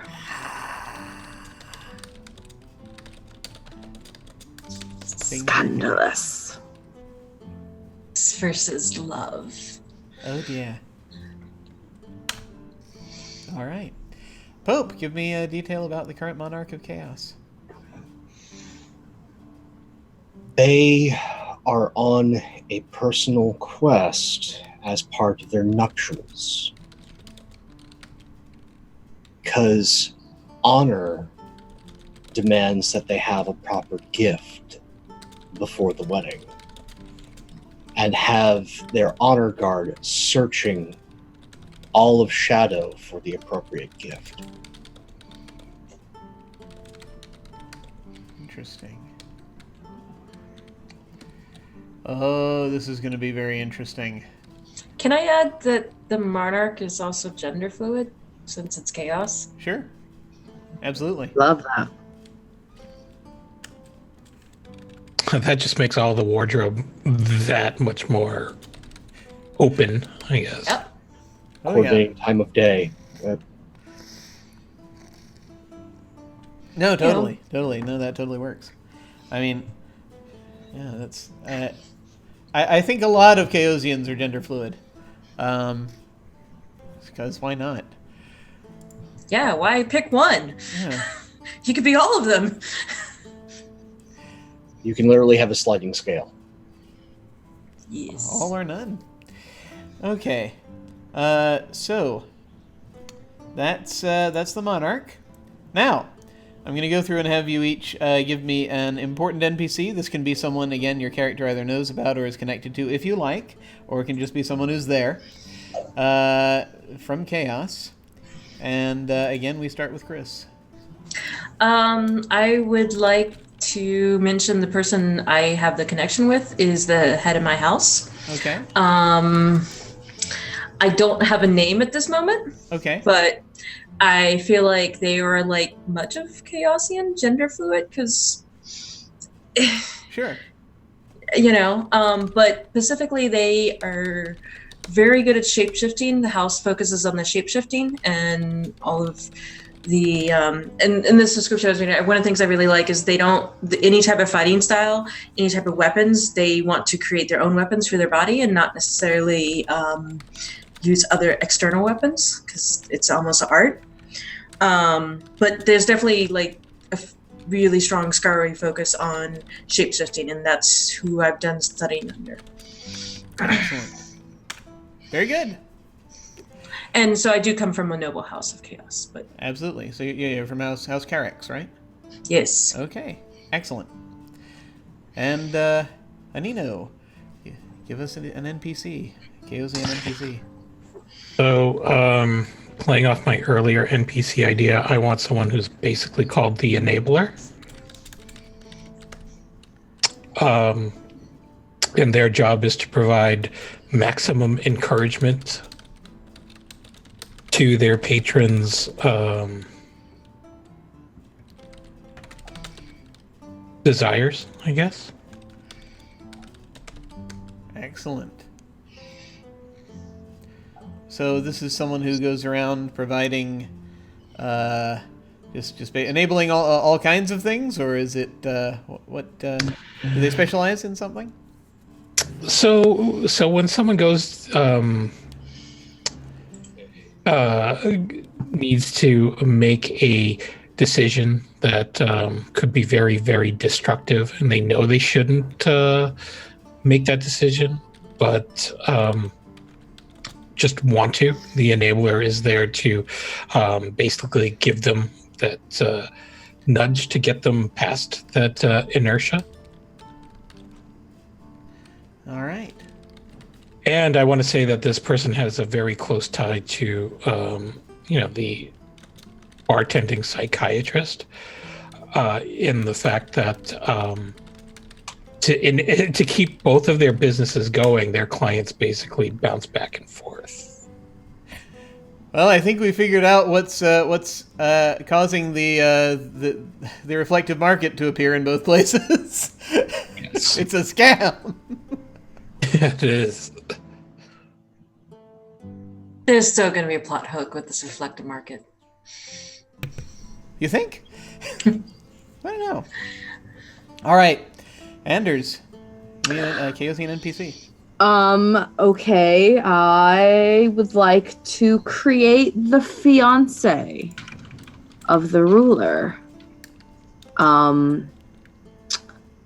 Also gender fluid, though they prefer to present themselves very feminine. They are the owner, or, well, not owner, they are the patron, supporter, and funder of the opera house at which Lady Charlotte works. Excellent.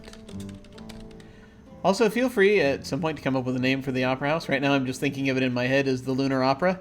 But I like that. That's really cool. Different moons each time you go. There's a different moon hanging above the opera house. I wonder if the lunar cycle has any effect on the type of opera, like comedy versus tragedy. Oh, it most certainly does now. Okay. You're not entirely.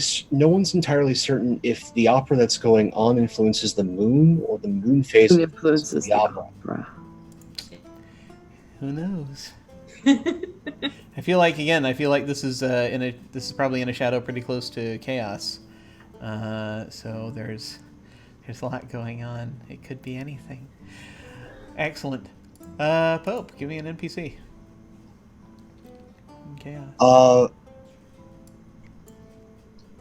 There is a fixer of sorts within the courts of chaos. They're one of the vampires. Ah. When you need either to get information to the right people or you need someone to disappear permanently, you go to Shayela. They will make them gone. They will get the job done.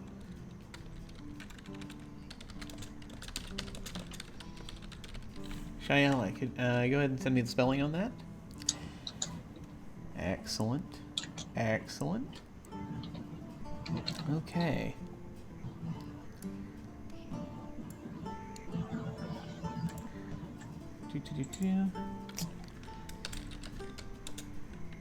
Okay.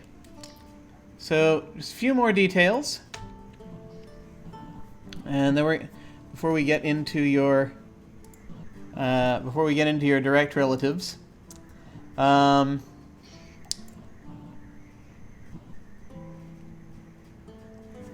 me see. I think I want to. Yes, I think this is how I'm going to do this. So there are a few different types of shadows that are out there. Shadow is a big place. Who knows what's out there? There could be any number of things. Shadow is where we found the Keep of the Four Worlds, which caused us a lot of trouble some time back. Shadow is where certain things can come up. Or shadows are also interesting. So, but the two different types of shadows I am going to concern myself with right now are those that are close to Amber and Chaos. So, the ones in either the Golden Circle or the Black Zone. And I'm going to ask each of you to give me one significant shadow in either the Golden Circle or the Black Zone. It can be either one. And this time I am going to start with Anino. God damn it. Or perhaps I'm going to start... No. If you don't want to, do you want me to pick someone else first? Yeah, could you pass? Sure. Anders. Sure. How about you? I think I kind of should flesh out maybe the shadow that I own, which is the moon and the opera house. Sure. I think that the moon itself is located almost perfectly central between the two. It's almost sort of like a neutral ground, sort of almost. Yeah, we'll just say it's sort of like a neutral ground, almost perfectly in the center. But the opera house itself is a bit more like a orbiting theater rather than being located on the moon, and it sort of rotates around, and so sometimes it is closer to shadow, and sometimes it is closer, or not shadow, it's closer to chaos, and sometimes it is closer to amber. Oh, okay. So the shadow is like right between Amber and right in the center between Amber and Chaos. Just so I've got that clear. Is that right? Charlotte has no preference whatsoever as to who her clientele are. She does not care. She does not go either way. But she wants to kind of keep up this illusion of perfect neutrality. You know, she serves people in both. Yeah. She receives money from people in both. Cool. So I think probably then... Stops? Yeah. Yeah, I think it's probably like the middle stop, the central stop on the Dusk Road. Yeah. I like the idea that it's the shadow above, because in the description, it seems to be tidally pulled. Yeah. And that's part of the reason why going to the side shadow for the skyships is so treacherous. That shadow might get in the way. You have to time your move. Otherwise, the shearing force will destroy the ship. Yeah. Sure. Oh, yes. So many universes. Oh yeah, so many realities. Okay. I'm gonna go ahead and move on to Pope. Name a shadow that nominally would be close to either in the Golden Circle or the Black Zone, but we can, it's like has been done. We can put it elsewhere if need be. I like doing one in the Golden Circle. Okay. And much like the Forest, poor thing now. This is one that permeates certain other shadows, iterations. This is the Green Moor. It is that rolling, haunted place, constantly coated in mist. The things that howl live there. It is constantly cold. It is always wet. It's always magical. And there's always something watching you. Nice.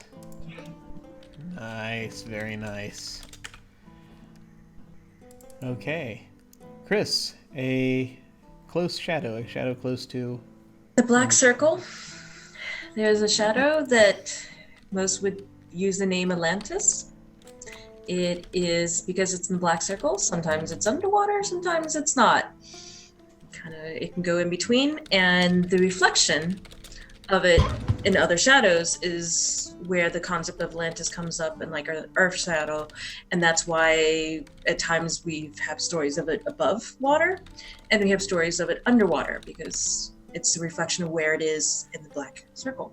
Excellent. And there is some interesting technology at play there. Some interesting engineering.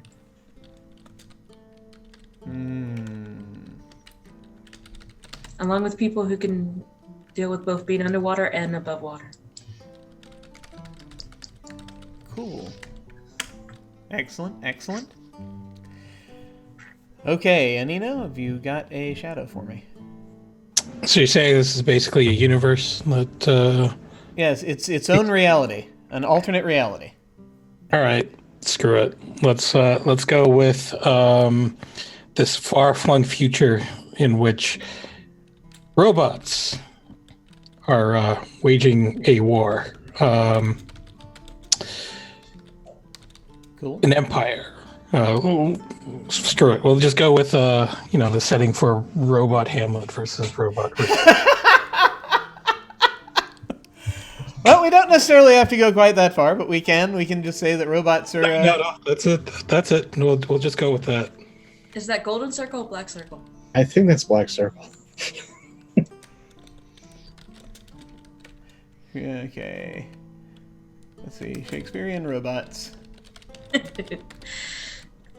Black Circle. Black Zone. In the Black Zone. All right. Well, I know what that place is like. Does everybody else know what it's like? I mean, there was so much packed in there. No one should know what it's like. It is this. I'm probably, if we go there, I'm probably going to modify it slightly and make it slightly more serious, for the purpose of this game. But There's it'll still work. It'll still work. Yeah. So I was so the next thing I was going to ask for were just any other random shadow that's out there. But I think actually instead of focusing on that here, there's any other significant. Yeah, okay, I'll go ahead and do that. Instead of going that, I think what I'm going to do is I'm going to ask for one rumor or a significant rumor or other detail about something unusual in shadow. It can be dangerous or it might not be dangerous. It can be as abstract or as concrete as you desire. And I'm going to go around again. I'm going to start with I'll start with Anders again. Oh gosh. Or perhaps I'll start with someone else if you I prefer me have to. an idea. Yeah, I need a second. Sure. Chris, you got an idea? Yeah, there is a type of race that in the immediate, like we're talking a foot or less area around them, the laws of physics are always the same no matter what shadow they're in. Okay, so there is a race of beings that can traverse shadow, or do we know? They don't necessarily consciously choose to do it, but if you take them to another shadow, the laws of physics from the original shadow are going to apply to them within a foot of them. Ah. Now, those laws of physics may not necessarily be what we have here on Earth, for example, or what is an amber, but from the original home, those laws of physics are always the same. So if you take them to the court of amber, there is the chemical reaction to start a chemical fire in their home shadow is going to apply in amber just the same as it would in chaos. Okay. Yeah. Oh, now, that's such a dangerous race of beings. Yeah, now, of course, that's only a rumor. They may not actually exist. Goodness, so... no. Such a thing must not be. But could it? Could it? That's very interesting. Okay. Almost like a stabilization point they have. Yeah. Fixed points or what have you. Let's see. Nino, do you have a thought about a rumor about something out in shadow? A rumor? Yes. All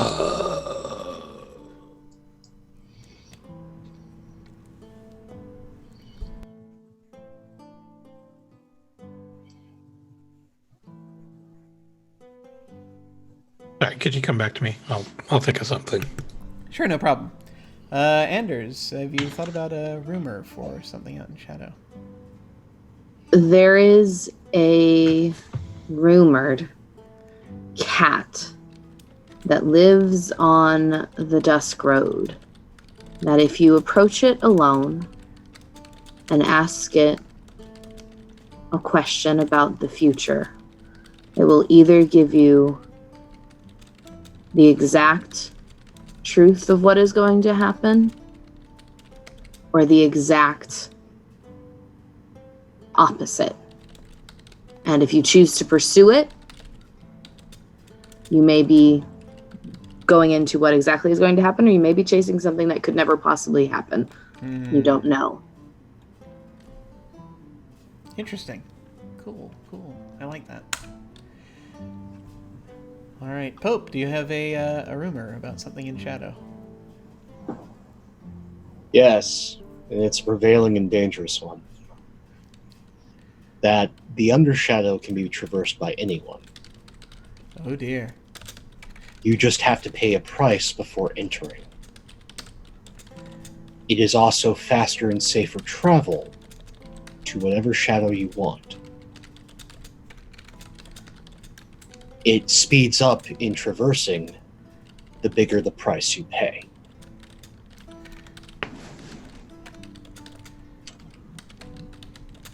So the interesting thing I should mention about the Undershadow, just so that folks will be aware, is that historically it was lesser known. But what it was known as was as a battlefield, primarily, an intellectual battlefield, if you will, between the serpent and the unicorn. That is their favorite staging ground. So I just love the idea that it is being monetized. And is now a safe travel. And I wonder what terrible deals must have been made to cause that to happen, and I can't wait to find out. Anino, have you got a rumor? Yeah, so there's a person of great esteem imprisoned in the highest tower of the Citadel. Okay.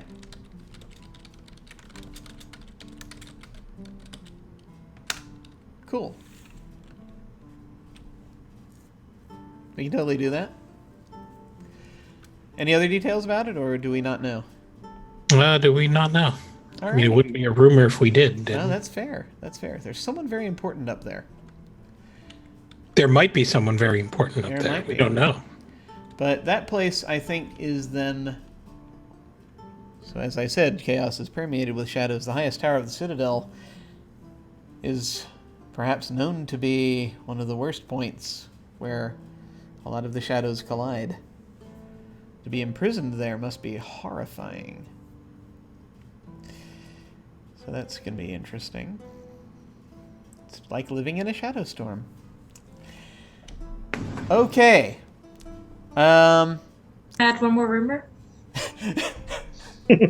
Oh, we're done. No, we get what do you want to say?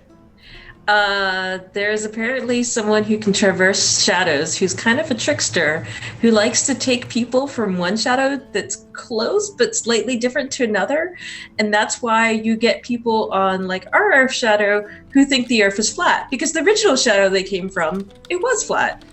Well, that makes sense. There's And it's just to mess with these poor beings. there's a name to this individual that is attributed, because it's not just this one. They go everywhere. Their name is Puck. Oh dear. See, this just makes my whole shadow suggestion that much better. It does. It does. It really does. This could be a robot, an escaped robot, but we'll see. We'll see. Okay. I'll try to get this. I just realized that we're bleeding into 3 hours here, so I'm going to try to get this part done. This last part. This is the last part, and we'll just get through it here. You each get to decide who your parent is, within reason.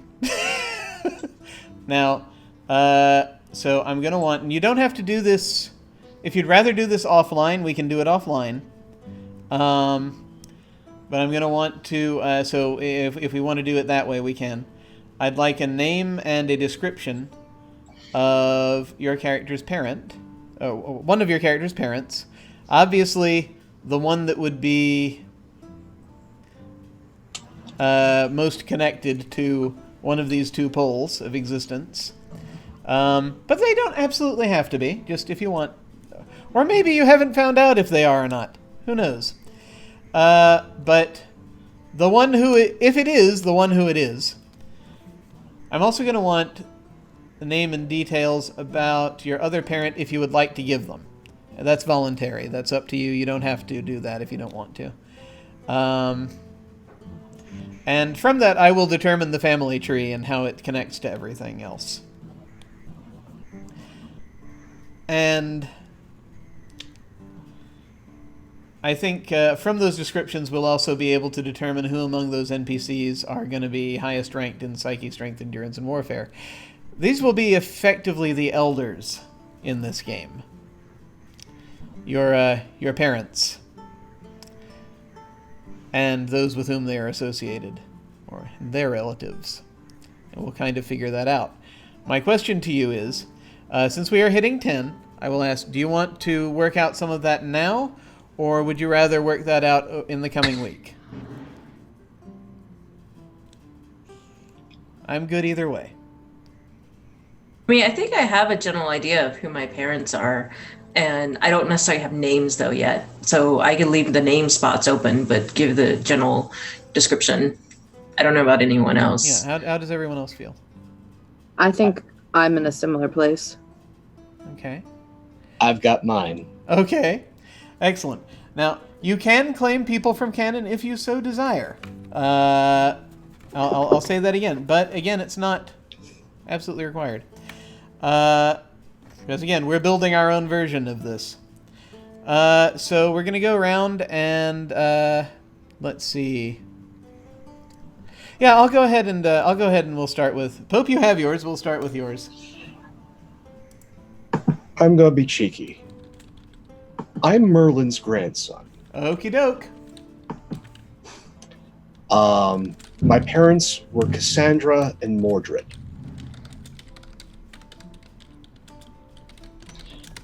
Cassandra was Merlin's daughter. Very, very... she had exceptionally dark features. Dark hair, dark eyes. Something off about her. They said that she had the gift of prophecy. She died when I was young. Poisoned. Oh boy. My father, Mordred, he's a blacksmith within the city, specializing in making daggers, knives, swords. Salt of the earth kind of guy. Not really friendly. Blames Merlin for my mom's death.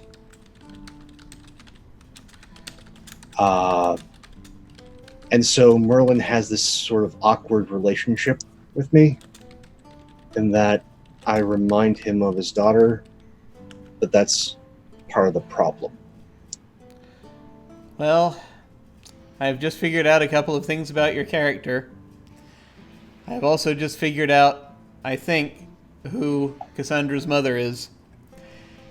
And I think in so doing, I have just figured out how it is you survived jumping on the pattern in Tirana Nogth. Oh boy. Okay. Hey, Chris. Hi. How's it going? Hey. Who are your parents?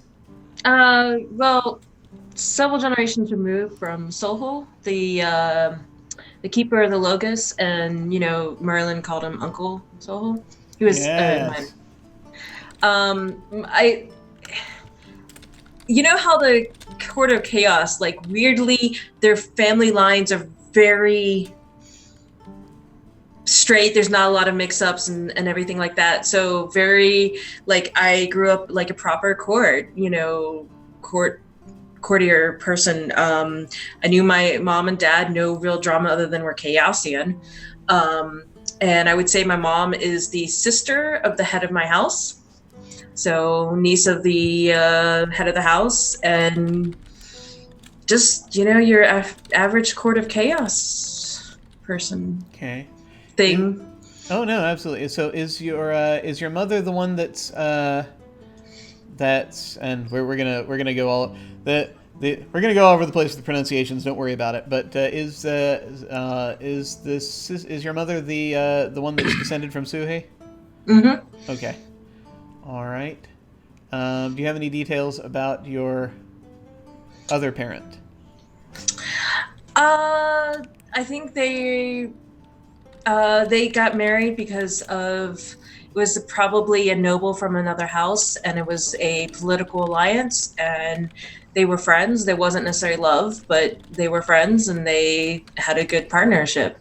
So actually a strangely happy childhood, as much as you can get one. And I mean, it's Court of Chaos, so there's, but weirdly, like, very proper. You got married, you had kids, and that's what you did. You did your thing. Okay, good.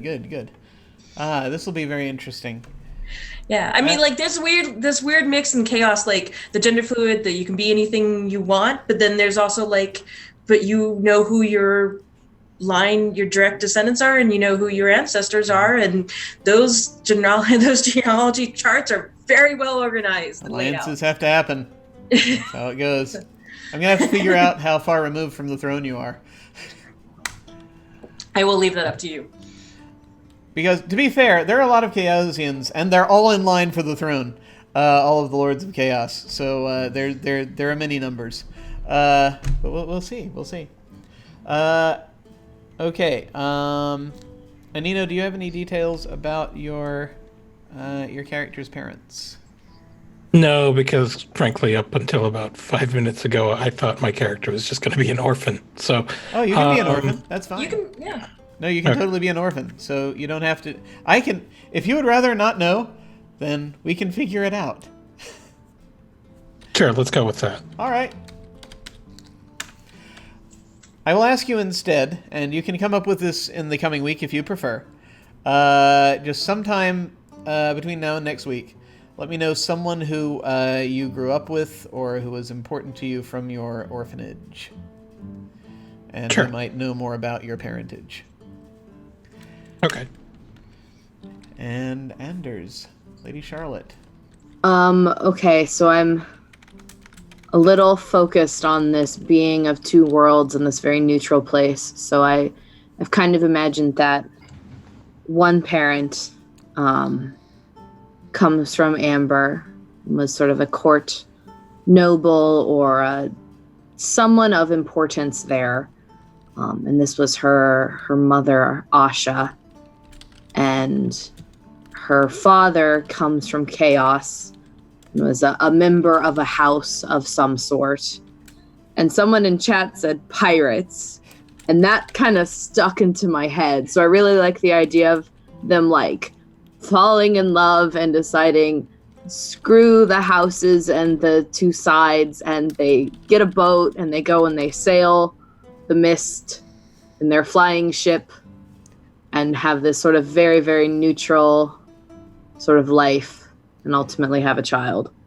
Nice. And they're sort of free from all of this belief system that they have. Very cool. I like that a lot. Chaosian pirate. Very cool. All right. I'm gonna. So yeah, at some point I'll sort of look over and see kind of what various purchases were made in terms of like ancestry, but that doesn't matter too much. Yeah, that's I like that. I like that a lot. So you could eventually claim either one, possibly. We'll have to see how it goes. So that gives us our details. Oh, right. Pope, I was going to ask you a question a while ago. And this is, again, something you can ruminate on. The question is that when you were down in the dungeons, you were lost for a while. At some point, you managed to talk to one of the keepers down there, one of the in the Dungeons of Amber, one of the maybe the night shift person. His name is Roger, and he told you something very strange. Let me know what that is when you get a chance. I think I know what he told me. And that is, he said, it wasn't an Amberite that was responsible for your mother's death.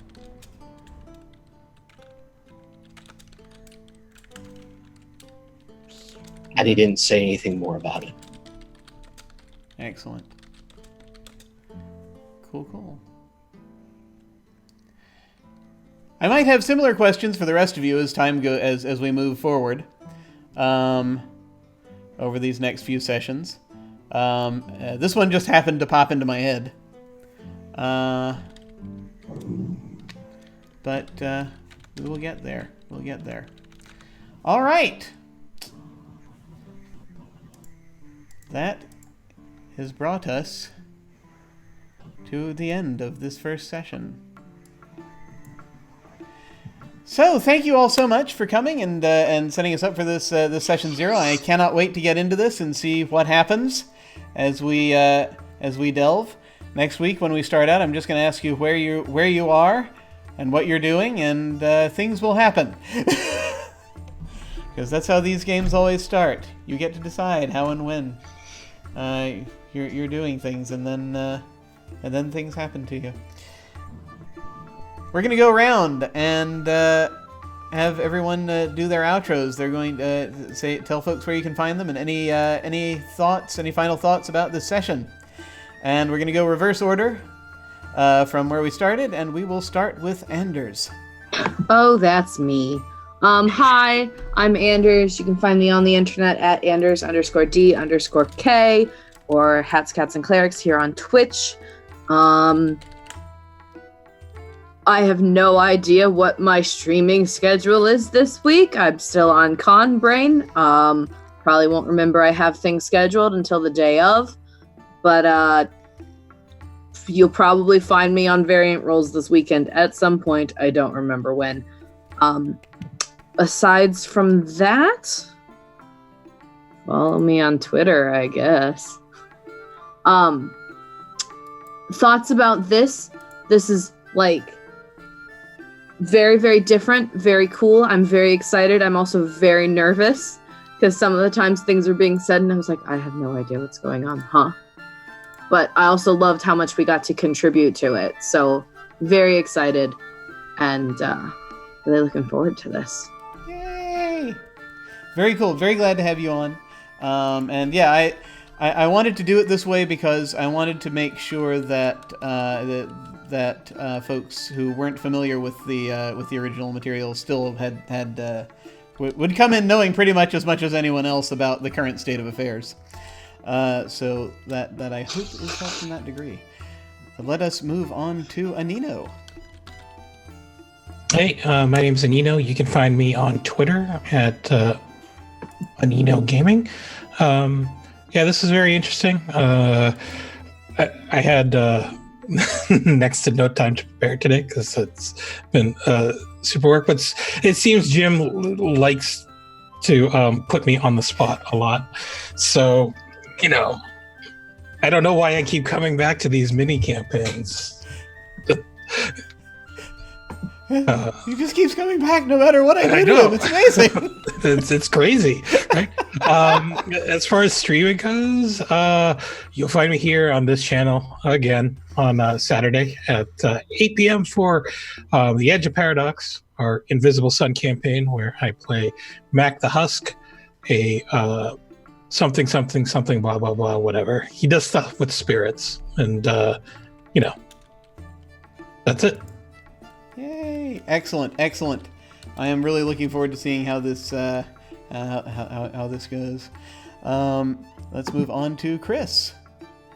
Hey, I'm on Twitter at CF Gregory. I'm not super active though on Twitter, so I not really looking for Pauline anywhere. But anyway, otherwise, I'm really looking forward to this campaign. I'm excited. This has been a long time coming, and I am loving the creativity of all the content, like the way you've set this up with all of us contributing different factors, and it's really cool. So I'm excited about this.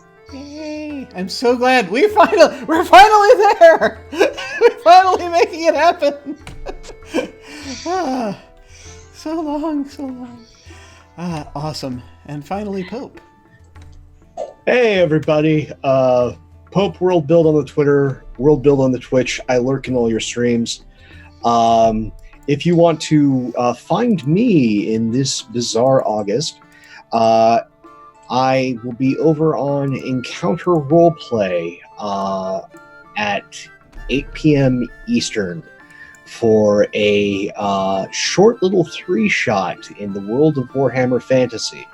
So something just as bright and cheery as this. So if you want to find more cheerful chaos, come and join us there. Otherwise, this has been just everything I wanted. This has been amazing. And I am so looking forward to the stories that will be woven in this. I am just so psyched. Yeah, there's some really awesome players, I think, in this group, so I'm excited. I cannot wait. I cannot wait. Awesome. Thank you so much for coming. This is going to be good. Well, folks, as for me, once again, I'm Jim Ryan. You can find me at OtherDoc on both Twitch and Twitter. My website is jimyesthatjim.com, where you can find my Geek Observation podcast and links to my various other podcasts, audio dramas, writings, and such. I've got links down below to my website, Twitter, and YouTube channel. On Saturday this week, we will be returning to Invisible Sun, The Edge of Paradox, where we just had a lot of things happen very quickly at a party last time, and hopefully there'll be time to decompress and sort of figure things out. We'll probably advance the timeline a little bit. We'll see what's happening. On Sunday, hopefully, if we can get the players in, we're going to be doing a one-shot of a story game called Project Ninja Panda Taco, which is a game about mad scientists, basically. A game about, or even just, megalomaniacs trying to take over the world. Mad geniuses, evil geniuses. And folks who want to come onto the channel and be an evil genius, there's still openings. If you want, sign-ups are still open for that, so you can feel free to click on the sign-up down below or go to jimyesthatjim.com, click on Game Sign Up, and you can get there. And we would love to get a chance to play that, because I've just been wanting to ever since the Kickstarter happened ages and ages ago. As always, beginners are welcome. Well, folks. Can I tell some one more thing? I almost forgot. Absolutely, yeah. Okay, a friend of mine is running Rainbow Jam 2019. It is a game jam that's for game developers that is inclusive of all sexualities, orientations, accessibility. It's a fantastic thing. So I included a link in our Twitch channel to it. So please, if you are a game developer, join that. And my friend Steven who runs it is fantastic. So it should be a good event. Awesome. Yes, totally check that out. That link is there in chat. So yeah, go and take a look. Well, folks, when we get to the end card, I'm going to send a raid over to Katie Face, who right now has, they're playing Masks, their planned obsolescence campaign. One of their number has betrayed the team some time ago, and there's a lot of pain and anguish and drama, and I cannot wait to go over and see it. So if you are so inclined, feel free to come along and say hi. When we get into the chat over there. Again, that will be when we hit the end card. But in the meantime, thank you so much for watching, folks. Take care, and I will see you next week. Farewell.